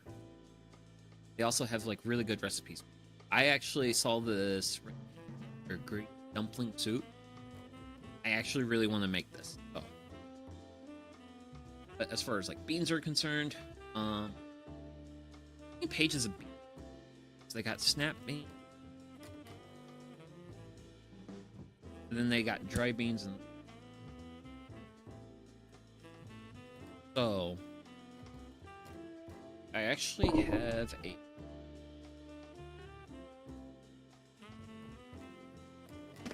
not bean specifically, but it is the goom. So as you can see, I got like a half packet of almost snap. These are my peas that I grow. Really good peas. I like them. As far as beans are concerned, I have historically just grown two. Lucky purple bean Empress bean. So, what's the difference? Oh yeah, they also have like little like capsicums growing up through rank since 18 and there's beloved bestseller. Okay, so Kentucky. So I'm actually both fully out. You see, but I keep the seed packets because while I'm still growing something, I still want to have like that information or all of like the harvest and what. But and this also lets me know like if I need more. So the Wonder Pull, I actually don't need to buy any more seed because I let a lot of my beans dry out like this. I should be able to harvest enough seed for Wonder Pulls. Well, the Kentucky Wonder Pull. Empress, I'm like out. So I definitely need to order some Empress beans for my bush beans. I'll have plenty of beans. So for anytime I land on a page where I want to like buy some seed, I just fold the coin over, make like a little tab. There's also your bush here.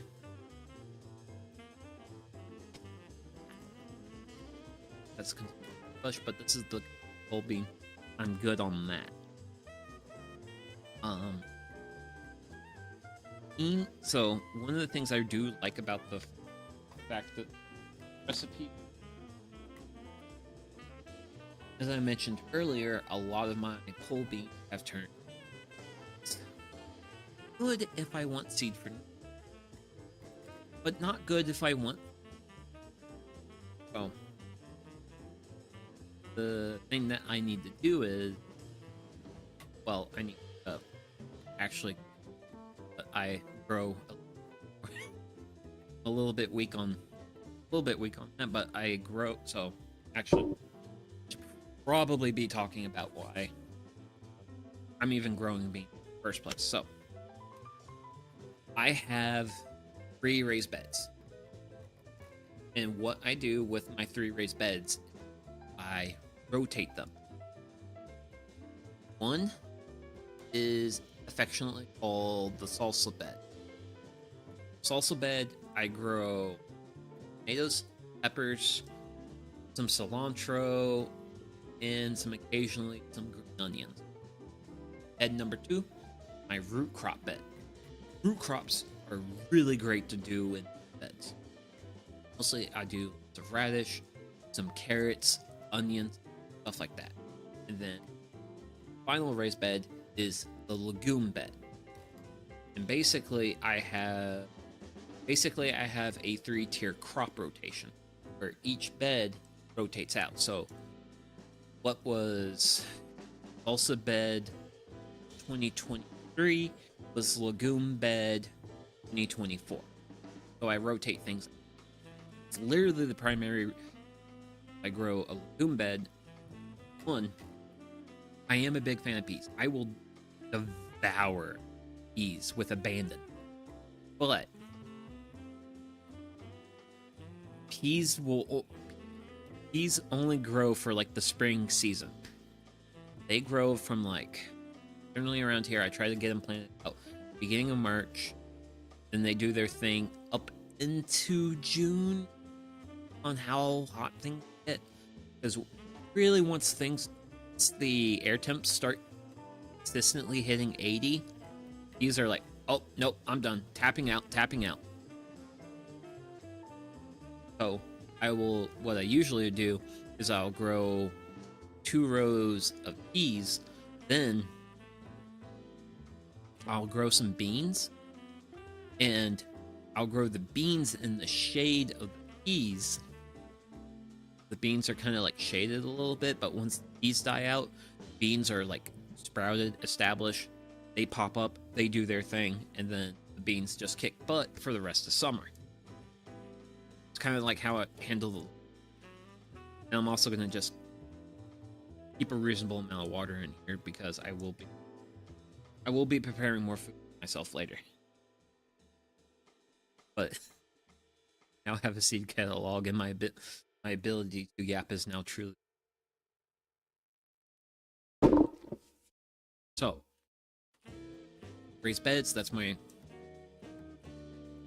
of my crop rotation to keep the soil fertile in those beds, because I primarily view my raised beds as like my intense cultivation area, because I have my raised beds literally like right outside my front door. So it's real easy for me to spend time there, and it also makes that growing area the closest growing area to my kitchen. Whereas like my in-ground beds, that's on the other side of the driveway, well, over there. I can look at them. If I point my finger like that, my finger is being pointed at a bunch of dead tomato plants that are in cages I need to later after stream. At some point. Okay. Let's keep going. So, they got dry beans, got bush, got soybean. I don't know if they have edamame. I don't know. I think they also have some like flowering varieties as well. But yeah, now we have beets. So, I have grown beets a couple of times. My other, and take a look in. So in other, oh, here we go. There is a packet of beet, and there are some seeds in here. That indeed there are. So I kind of just grow like a little bit of beets, mostly because I use them I like using beet greens in salads. So worry about anything on this area. So we're gonna move forward.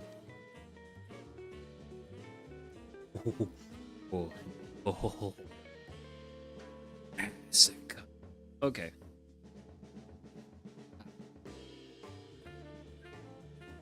There's a lot to unpack with brassica. Oh, brassica. The amount of diversity in this plant family is like nuts. It is truly nuts. The amount of plants we have in this, and that's why brassicas just get their own little box. And I think I'm pretty good with a lot of my brassicas. So I've got, let's see, what do I got here? I got red Callioblus cabbage. Give the seed packet a good shake. I can really hear. Good. My broccoli, I'm pretty good. And I have scarlet kale. Pretty good on all. And so I bought this last year. Actually packed for 23. These two are packed for 2022, the kale and the broccoli. Because the brassicas, they take up a fair amount of space, but I don't take up a fair amount of space, plus they're not a big eat for me. I definitely grow them. I appreciate them.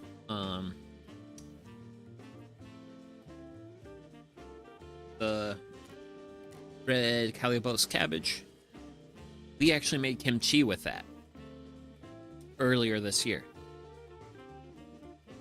So I don't see a lot of restock from what I've past grown. So we're gonna kind of look at what we got going on here. So hams have some price choy. Granted, I am interested in at some point making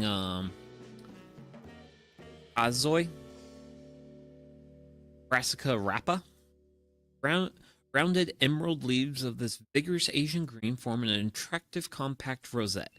Mild flavor sharpens as leaves mature. Popular as a mild baby green for salads, it is also excellent once mature, added to soups or stir fries. Cut leaves as needed at any stage or harvest whole head. 21 days baby greens, 45 days to head. Oh, wowie. Okay.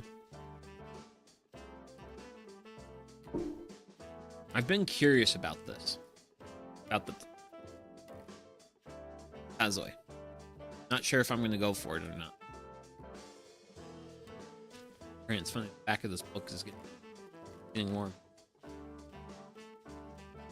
Ooh. Oh, gosh. Got ourselves all. Oh, right now, we're definitely looking at a lot of cabbage. Oh, we're also looking at some broccoli, so I'm pretty good on broccoli. Pretty good on my cabbage game. Then there's also the Romanesco, which is... I'm pretty sure I've seen pictures on the internet of Romanesco used for, like... What was it? Like, I saw an article for, like, what was it? Time crystals? Or something? And they actually used an image of that. Ooh. Oh. Ooh, okay. So we've moved past brassicas, and we're now in the collard greens. Ooh. I have not done a lot of growing of collard greens. But is it the thing I want to do? I don't... Okay. So kale's considered a collard green. Okay. Because they got the scarlet kale here, which is the kale I've traditionally grown as the scarlet kale. And they have a white Russian kale. That sounds interesting.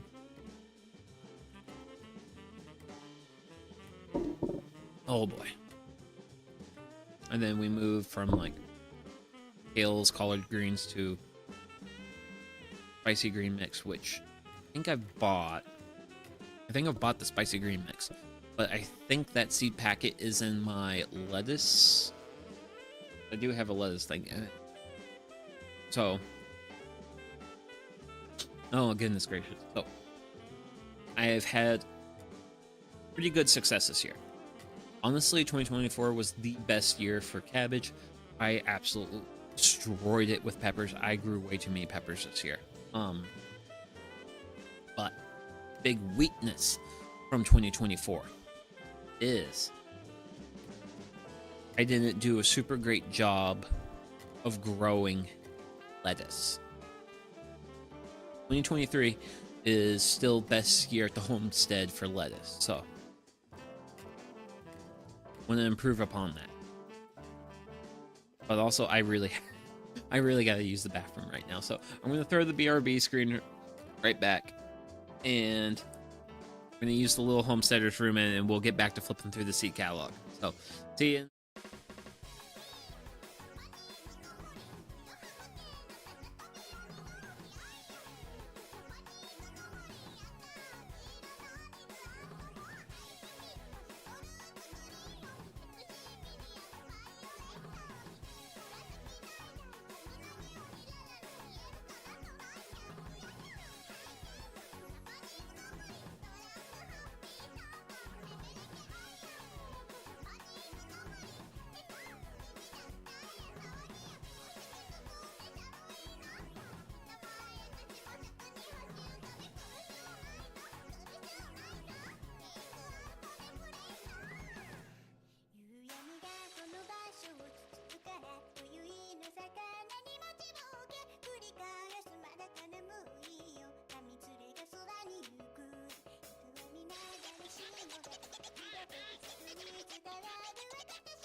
Okay, I'm back, and I've got a fresh beverage, and this is also my.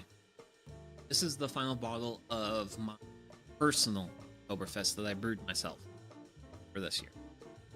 Saving it for a special day, and today is definitely a special day. Also did a little bit of lighting the around the camp. That way I can on this because I don't have a roaring boil. Kind of like to keep that reasonably warm. So that's enough yammering about things not related to a seed catalog. Time to yammer about a seed catalog. Got rutabaga. Not a big fan of rutabaga. Okay. Yep, here's something I like. So, you have a carrot packet. Well, let's crack this open. See what.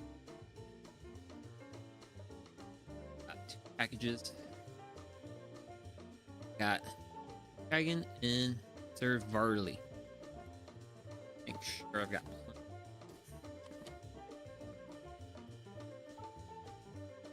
Granted, growing carrots is actually pretty difficult. Haven't been super successful with carrots yet. I'm still a work in progress on that front. Still pretty good on these. So I have a good amount of what I have. So, question is, do I want to grow else that's in here? Got you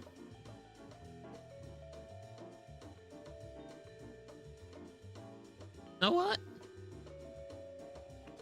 Oh, we've got a lunar white variety of carrot. Popular in the Middle Ages, white carrots are enjoyed in the Renaissance. Distinctive creamy white color, vigorous productivity, and mild sweet flavor. The roots of this variety can reach 8 to 12 inches in length at maturity, but can be harvested soon. Smaller carrots that are just as flavorful, whether eaten fresh, steamed, or roasted. Plants are half hardy to frost and light freezes. Cooking brings out their sweet flavor. So I like to try new things, and I need to get better at growing carrots. So I'm gonna fold the corner of the page, and we're gonna consider. Well, I'm definitely gonna consider doing some carrot growing. Well, getting better at carrot.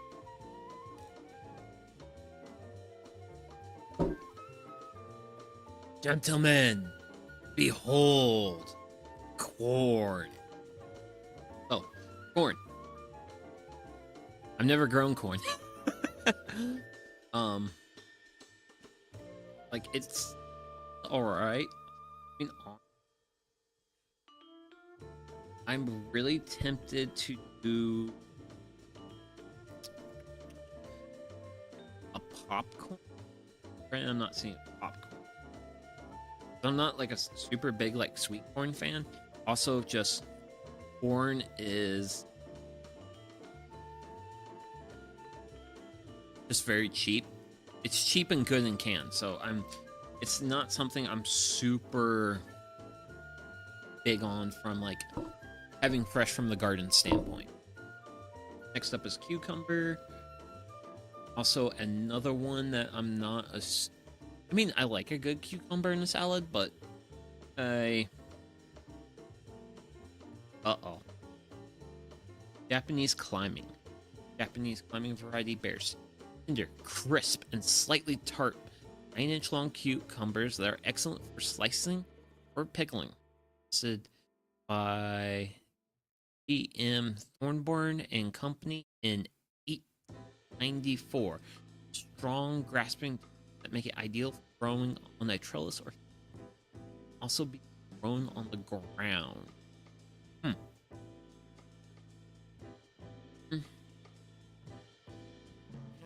I'm gonna pass. I'm gonna pass here. I mean, I'm mainly focusing on replenishing my stock of seed, while also occasionally entertaining the idea of potentially buying new stuff to try out. It's always fun to try new stuff, but it's also, I still want to focus on making sure I can like take care of my current need. Veg production.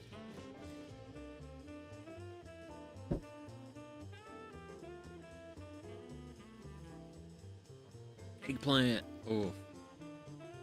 Okay. Okay. Let me be real with all of you here. Not a fan. And here's why. So, once upon a time, my mom was kind of in a big health kick at one point. And part of that health kick, her trying a bunch of like alternative like food and such. One such alternative food was eggplant pizza that I myself also tried. Yeah, that was the worst pizza I've ever had. So that experience has wretchedly turned me off to this plant. Also, eggplant is also in the nightshade family, which includes tomatoes and peppers. I am a big tomatoes and peppers guy, so I am not that particularly interested in expanding my acreage. Not necessarily acreage. Guy can dream, but I'm not interested in expanding my growing area of Solanoaceae. So, oh yeah, and the garlic available for ordering July 1st, 2025. Because fun fact, garlic's actually something you plant in. So where I live, if I wanted to grow garlic, I actually would plant that in October. So you don't plant garlic in spring. Bit different than.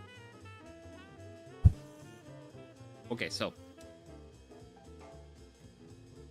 granted, part of the fun thing about this catalog, and kind of what I like about them as like in general, they definitely have weird stuff. By weird stuff, I mean like ground cherry.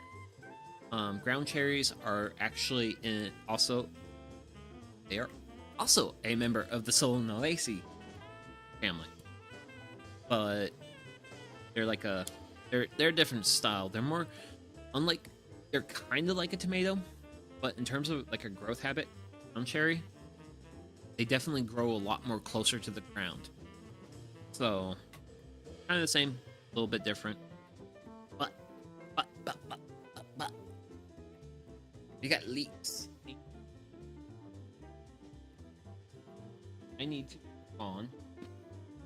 I do grow leeks, and I classify my leek seed with my onion packet. So I have. Let's see here, what do we got? Oh wait. Oh, I forgot I did that. Oh, that's some saved seed from another time. But yeah, my onion packet is very it's definitely one of the more fuller ones. There's my leek one. Just judging from the shake factor, if you will. But yeah, I grow rice taker leek. I'm gonna just take a quick look at this because usually every year I grow about, oh yeah. So I usually try to grow about 2 dozen leeks. That is more than enough seed for 2 dozen leeks. Good on the leek front. Also, cheers. Put all this back together. Then we'll continue making our way through the catalog.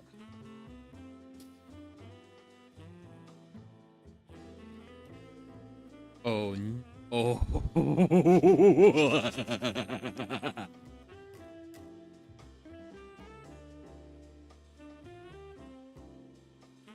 Let there be lettuce. Lettuce is a big thing. Lettuce is very important. I like lettuce a lot. Going back to the earlier conversation that we were having about eating fiber, lettuce is like a fantastic way fiber. Lettuce is also the base for salads. I grow a lot of things that are very well. I grow a lot of things that are good in other dishes, and they're very good supporting characters in the salad. For example, the carrots I mentioned earlier, or great supporting characters, most notably tomatoes. But the lettuce packet. So, look through what we got here. Got some.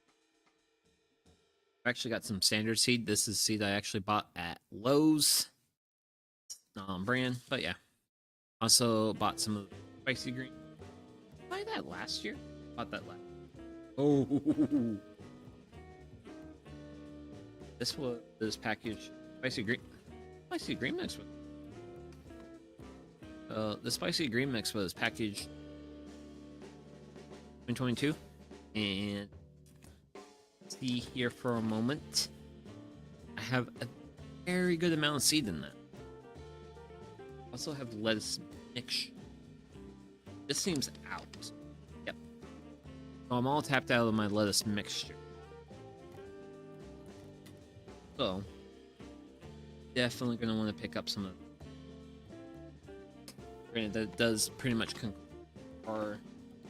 So I am definitely gonna a page here just to preserve where we are at, because well, here it is, and they even label it bestseller. Well, I'm going to be buying some of this bestseller, but I also kind of want to peruse the rest of the collection. Pick up a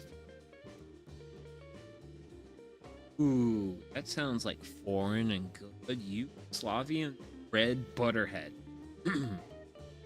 Red tinged leaves form heads that can measure up to 12 inches across. Cutting the head in half exposes solid interior leaves.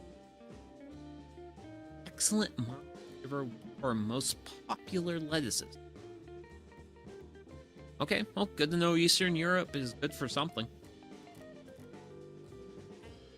And summertime, that's a pretty like standard classic. But I kind of want to try. It's one of my like so one way I like to like try stuff is like with the carrots, like carrot good. Sugi like carrot. Sugi like lettuce, but Sugi's never grown this lettuce, so I think I'm gonna probably order some of this in addition to that other stuff. Granted, I do like one of my favorite things when I make a salad is I really like to have like a nice mix between some of the red varieties, kind of saying here, and green varieties. Makes for a lot of like color interest. Really nice. Just something I like to do. But we could spend a lot of time on lettuce. We can spend a lot of time on lettuce, trust me. I'm a big lettuce person. Ooh, melon. So, I'm actually pretty big. I like cantaloupes. I'm a reasonable fan of melon. Issue with melon. Oh wow. Very vigorous boil there. Kind of an issue with melon is I don't have the most amount of space. I mean, actually, I got a pretty good amount of space, actually. But, like, the amount of space I can free up for like other stuff is a little constraining. So I generally don't get into like growing melons very much because melons are very space consuming crops. It's wait, celeries, artichokes, celery.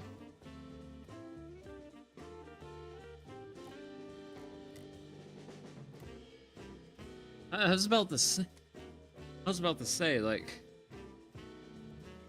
oh, this white flower at the golden huckleberry, that white flower, that is classic Solernum family stuff going on. That's nightshade, and they got some sorghum.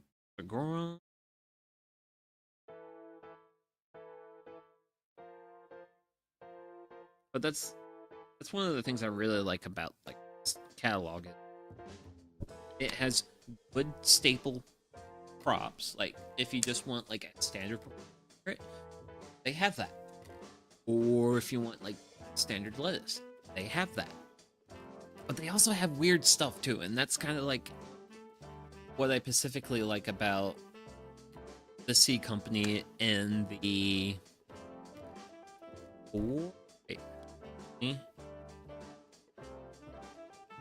5 years. Well, purchase session will make 6 with, but yeah, like this is what I like about like working with, like supporting a business like this is like I like a good mix between staples and weird stuff.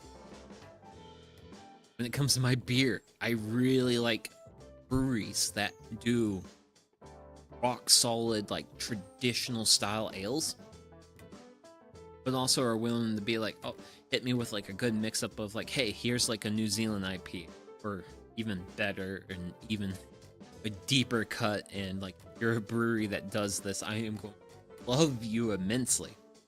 As if you're like, hey, would you like to try our Roggenbreier?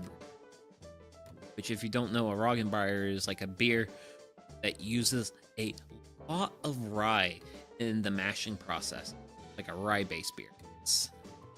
It is a beer so unique.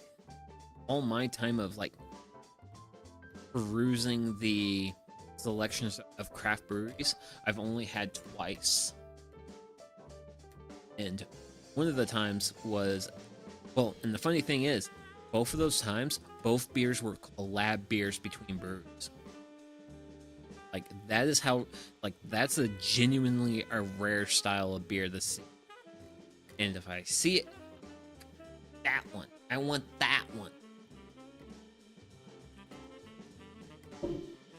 Because it's also really good if it's done right. Oh, we have now reached the rest of our onion. And so speak very highly of a plant. Well, this plant. Specifically, that plant. So you might recognize this picture here. This picture here. So this is Ishinkyo bunching onion. This is a very, very excellent green onion. Bit of a story time. So, once upon a time, it got very, very cold at my homestead.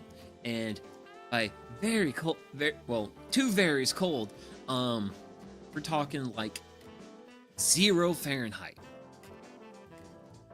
I had some of this stuff. It killed it. 2 weeks later,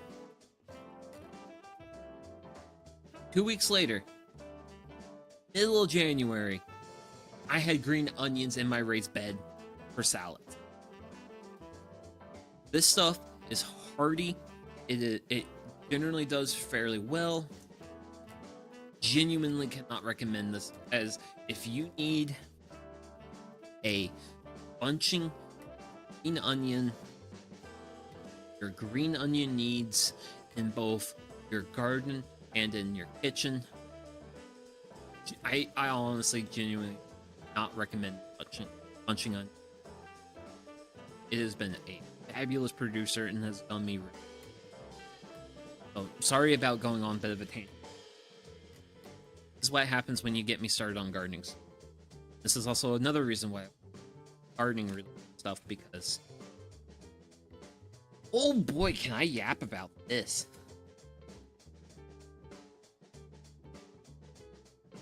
Granted, another thing of onions seed is I always have to be like replenishing it, because onion seed does not at all. Okay, so I got a decent amount of wallet. I have a decent amount of wallet, but my ruby red's tapped out, so I definitely need to get some more red. There. Oh, yeah, red out. Walls, I probably have enough seed here. Instinctual. I mean, I have a lot of preserved seed, but that seed came from 2023, not this year. So I'm gonna debate that one. I definitely want to have like at least 2 dozen of them. At least, ideally, but we'll see. There was actually one year where, well, I think it was last year, where I did all my seed ordering and stuff, and was like, oh, I could definitely use some, like, I could fill this order out a little bit, and I bought a Japanese gardening tool. We're gonna save that. We're gonna make that the subject of a different conversation. Oh. But yeah, I'm a big onion. Onions are great. Onions have a lot of uses. Onions are generally like a rock bottom deep. And I get why some people may not want to grow them, because they're fairly cheap and easily acquired from. But for me, I like onions to the point where if my back's against a wall and I need to be able to have onion, I better be able. Also, bunching, especially bunching. Green onions don't have the best keeping in your fridge, and only want to use that stuff within a week of acquiring. Stuff you keep in the ground, if you got it in the ground, it's going to be, generally speaking, it's going to be there next week on flower. If it's trying to flower and make kids, then I don't know how much longer you have with that. So, a little bit of that with that. But having green onions in the ground definitely makes them a lot more. And we're just going to live without tracking. Ooh. Okay. Honestly, I am just going to fold a page here, because this is really pretty simple. Because honestly, what's going to happen here is I'm just going to order more Amish snap. So the Amish snap, they are a pod pea. So they are a pea pod and all. Big fan of. I like a lot. I grow them every year. Oh, okay. Okay, so we've once again hit another big popular category. And granted, this is also another opportunity for me to rant and rave. Granted, I'm not animated. Okay, so pretty big pepper guy.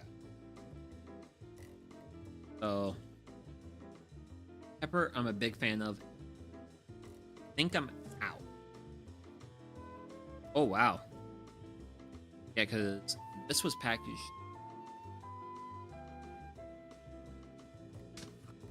And I'm tapped out, so definitely need to pick up some Georgia Flame feed.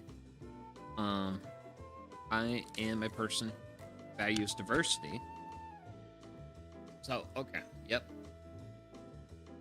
I'm also a big fan of, generally speaking, I've grown golden peppers. I've done well with them, and I am not sure if I can show this very well, but I have like seeds right now, so I need to order more of those. So, another reason I'm a big fan of this catalog, and also Japanese Kishuto pepper. These, yeah, these peppers have been absolute workhorses in my garden. I'm out. Buy more. Granted, one thing, I don't have to buy any more. Unfortunately, that's like, catalog is they have the Anaheim. I like the Anaheim. Anaheim is hot pepper, but it's not super hot. But in terms of like a workhorse pepper, it does really well in my garden. I get really good yields out of it. It's a little too hot for me to like use salad pepper, but like as far as like a pepper for any sort of cooked dish, stir fries, soups, anything where I will want pizza. Anytime I want to cook pepper, Anaheim is like something great in my dish. So I'm gonna flip through here, and we're gonna be looking for the peppers on you. Boom, Georgia Flame, right there. There, the page. I think it starts with. Oh, also grown habaneros before, but that was when I was much younger, which they're good. I think some people don't haven't like appropriately considered like the depth of flavor of habanero pepper, but man, can a habanero pepper have like absolutely accurately good, but also pretty warm, and you, at least for me and my palate, I really need to like dilute it with other stuff to use it in. Okay. Okay, so now we're on peppers, and right there, page, which actually this year 2024 I mentioned was not a good year for lettuce. I killed it with peppers. Like, I grew peppers to the point like, I could not keep up with my harvest at all. Like, it was because another variety of Japanese plant that they carry, okinashi season radish. It's actually a that's actually a daikon, but it's like a small daikon. It's not like a big daikon, which is really nice for me because I'm a single male in a household, and I can't eat like a big daikon. But yeah, they're like a really like slender, really big fan of, and I actually have like 2 seed packets from 2 separate years. I'm really good on those. And then I have purple, and then honestly, just judging by the sounds, I'm pretty good. Seem to have a pretty good radish stock. Don't seem to be hurting for radishes, but I also see these French breakfast peppers. Picture right here. Kind of genius. So I'm gonna fold a page, keep an eye out. Probably gonna consider like doing some of that in the garden. next year. Also, my fire's been like dying down. We'll hopefully revive it a little bit. I still got food to eat. Ooh. Okay, that's spinach. I like spinach. Spinach is good, but I've had really success growing it, so I don't really with it. Squash. Squash is a thing where you can be like too successful at, and you end up with so much that you not give it away. Yeah, squash is very dangerous.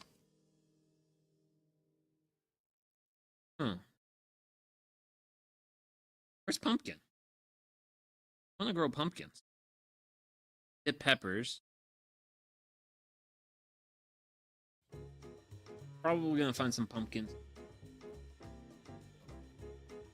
Or luxury.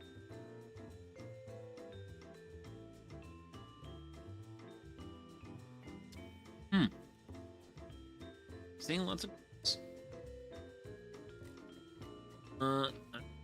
towards squash, but I'm not seeing what I really want. Maybe it might be in somewhere else. And here we are. Legend.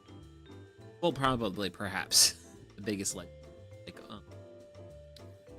garden veg, and that is the mighty yet humble to me. The plant where even if you don't have a lot of room, still grow plenty of.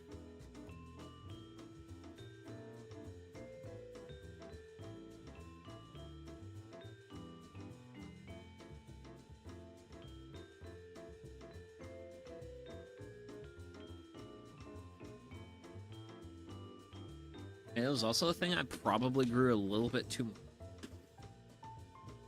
So, I'm also pretty basic with it.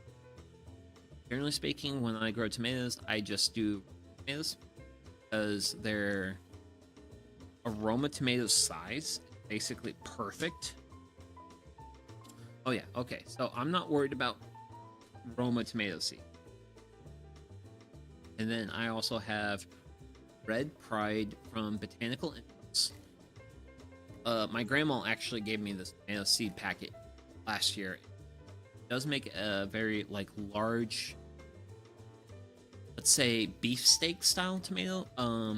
Type of sliced tomato you would typically find on like a BLT or something.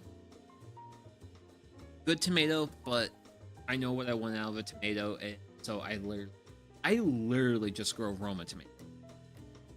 I know what I want out of my tomatoes. I'm a little boring on the tomato front. I don't get exotic with my like tomatoes as like other general categories. Sorry that I'm a little bit boring, but that's the thing. I know what I like, and also I really like Romas because they're a good like paste tomato. So if I want to like have like a whole bunch of tomato for like salsa or something, it's really good for that.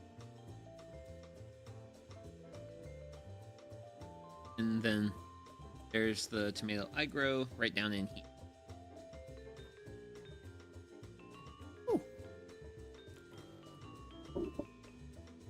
Yeah, we're just going to flip through these. Just because, yeah. Sorry.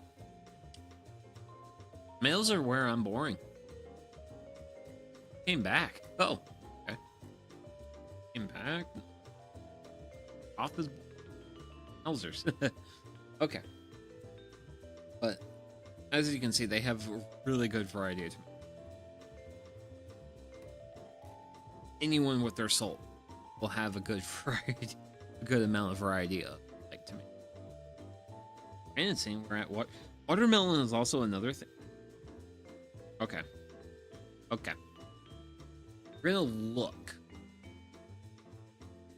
If there's a Japanese variety of watermelon, I'm gonna grow a Japanese watermelon. Which thankfully I'm not seeing anything, because otherwise. Ooh. Granted, the Blacktail Mountain watermelon sound really.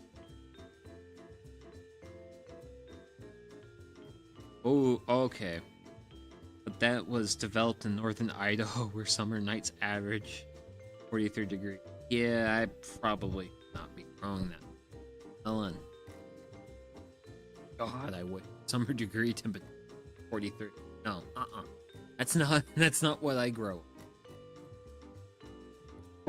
I'm in USDA Zone 7. Okay, and then we get to herbs. As far as herbs are concerned, I don't do a whole lot of stuff. I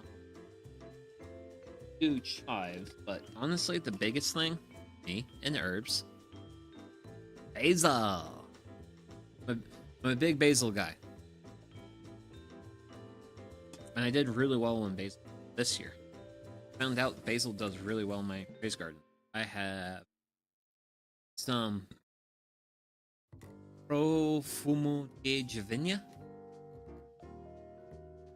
basil. I still have basil from those, but from Seed Savers I've done Thai and I Genovese. As far as I can tell, I have absolutely wretched amounts of basil on that. Basil wise, I am like good. Granted, I do think it's funny that the two basils I grow are right next to each other. Granted, it would be fun to do like dark basil, but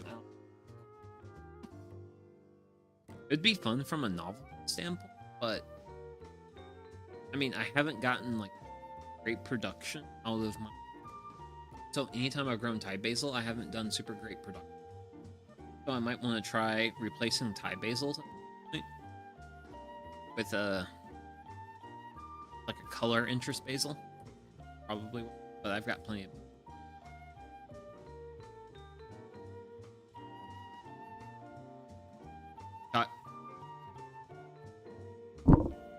Chives, grow chives. Chives are good. I'm a big fan of chives. Cilantro, I grow a little bit of. I'm good on all that.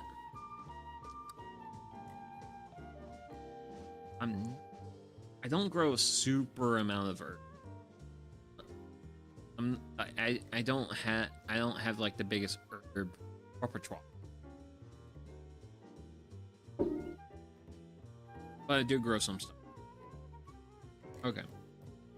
There's flowers. So I'm gonna geek out about flowers later. I see that today's stream has reached for the 3-hour mark, which honestly I'm genuinely happy with. Also, I would like to take a moment, a bit more, focus on my food. Also, I have a camera, so the stoke. So I'm gonna go ahead and be in the stream here today. So for all those who tune, thank you very much. I hope you will have the best Christmas you can reasonably hope to expect. So far, mine's been going pretty well so far, but hey, we'll see. I'm sure I'm gonna have a good day. I'm just not sure about the amount of fat that was in my soup stock. Other than that, it's been good, but yeah. That's like enough comments about the food and such. Yeah. I do want to say oh gosh. What do I want to say? Oh yeah, I guess I should go ahead and talk about this, and that is on December 31st. It will be my birthday. So I'll be streaming on that day and once again gather around a lovely fire pit. And we'll be making my favorite dish last year. And yapping and honestly, we're probably going to be doing a drinking then. And not because it's new day, but hey, you know, that is a double compliment. alcohol. Also, I'm also, I'm work on the 1st, so there's that. I do have to go back to work. But yeah, to anyone and everyone who tuned in, I hope you took away something today. I hope you enjoyed yourself. I hope you have a lovely rest of your day, and thank you very much. I mostly just chose to stream today because, hey, so I figured, hey, why not? So, but yeah. So, my name's Sugi Yamagawa, and I'm just a guy VTubing my slow life hobbies in my 30s. And I hope each and every last one of you have a very merry and very wonderful. Bye-bye.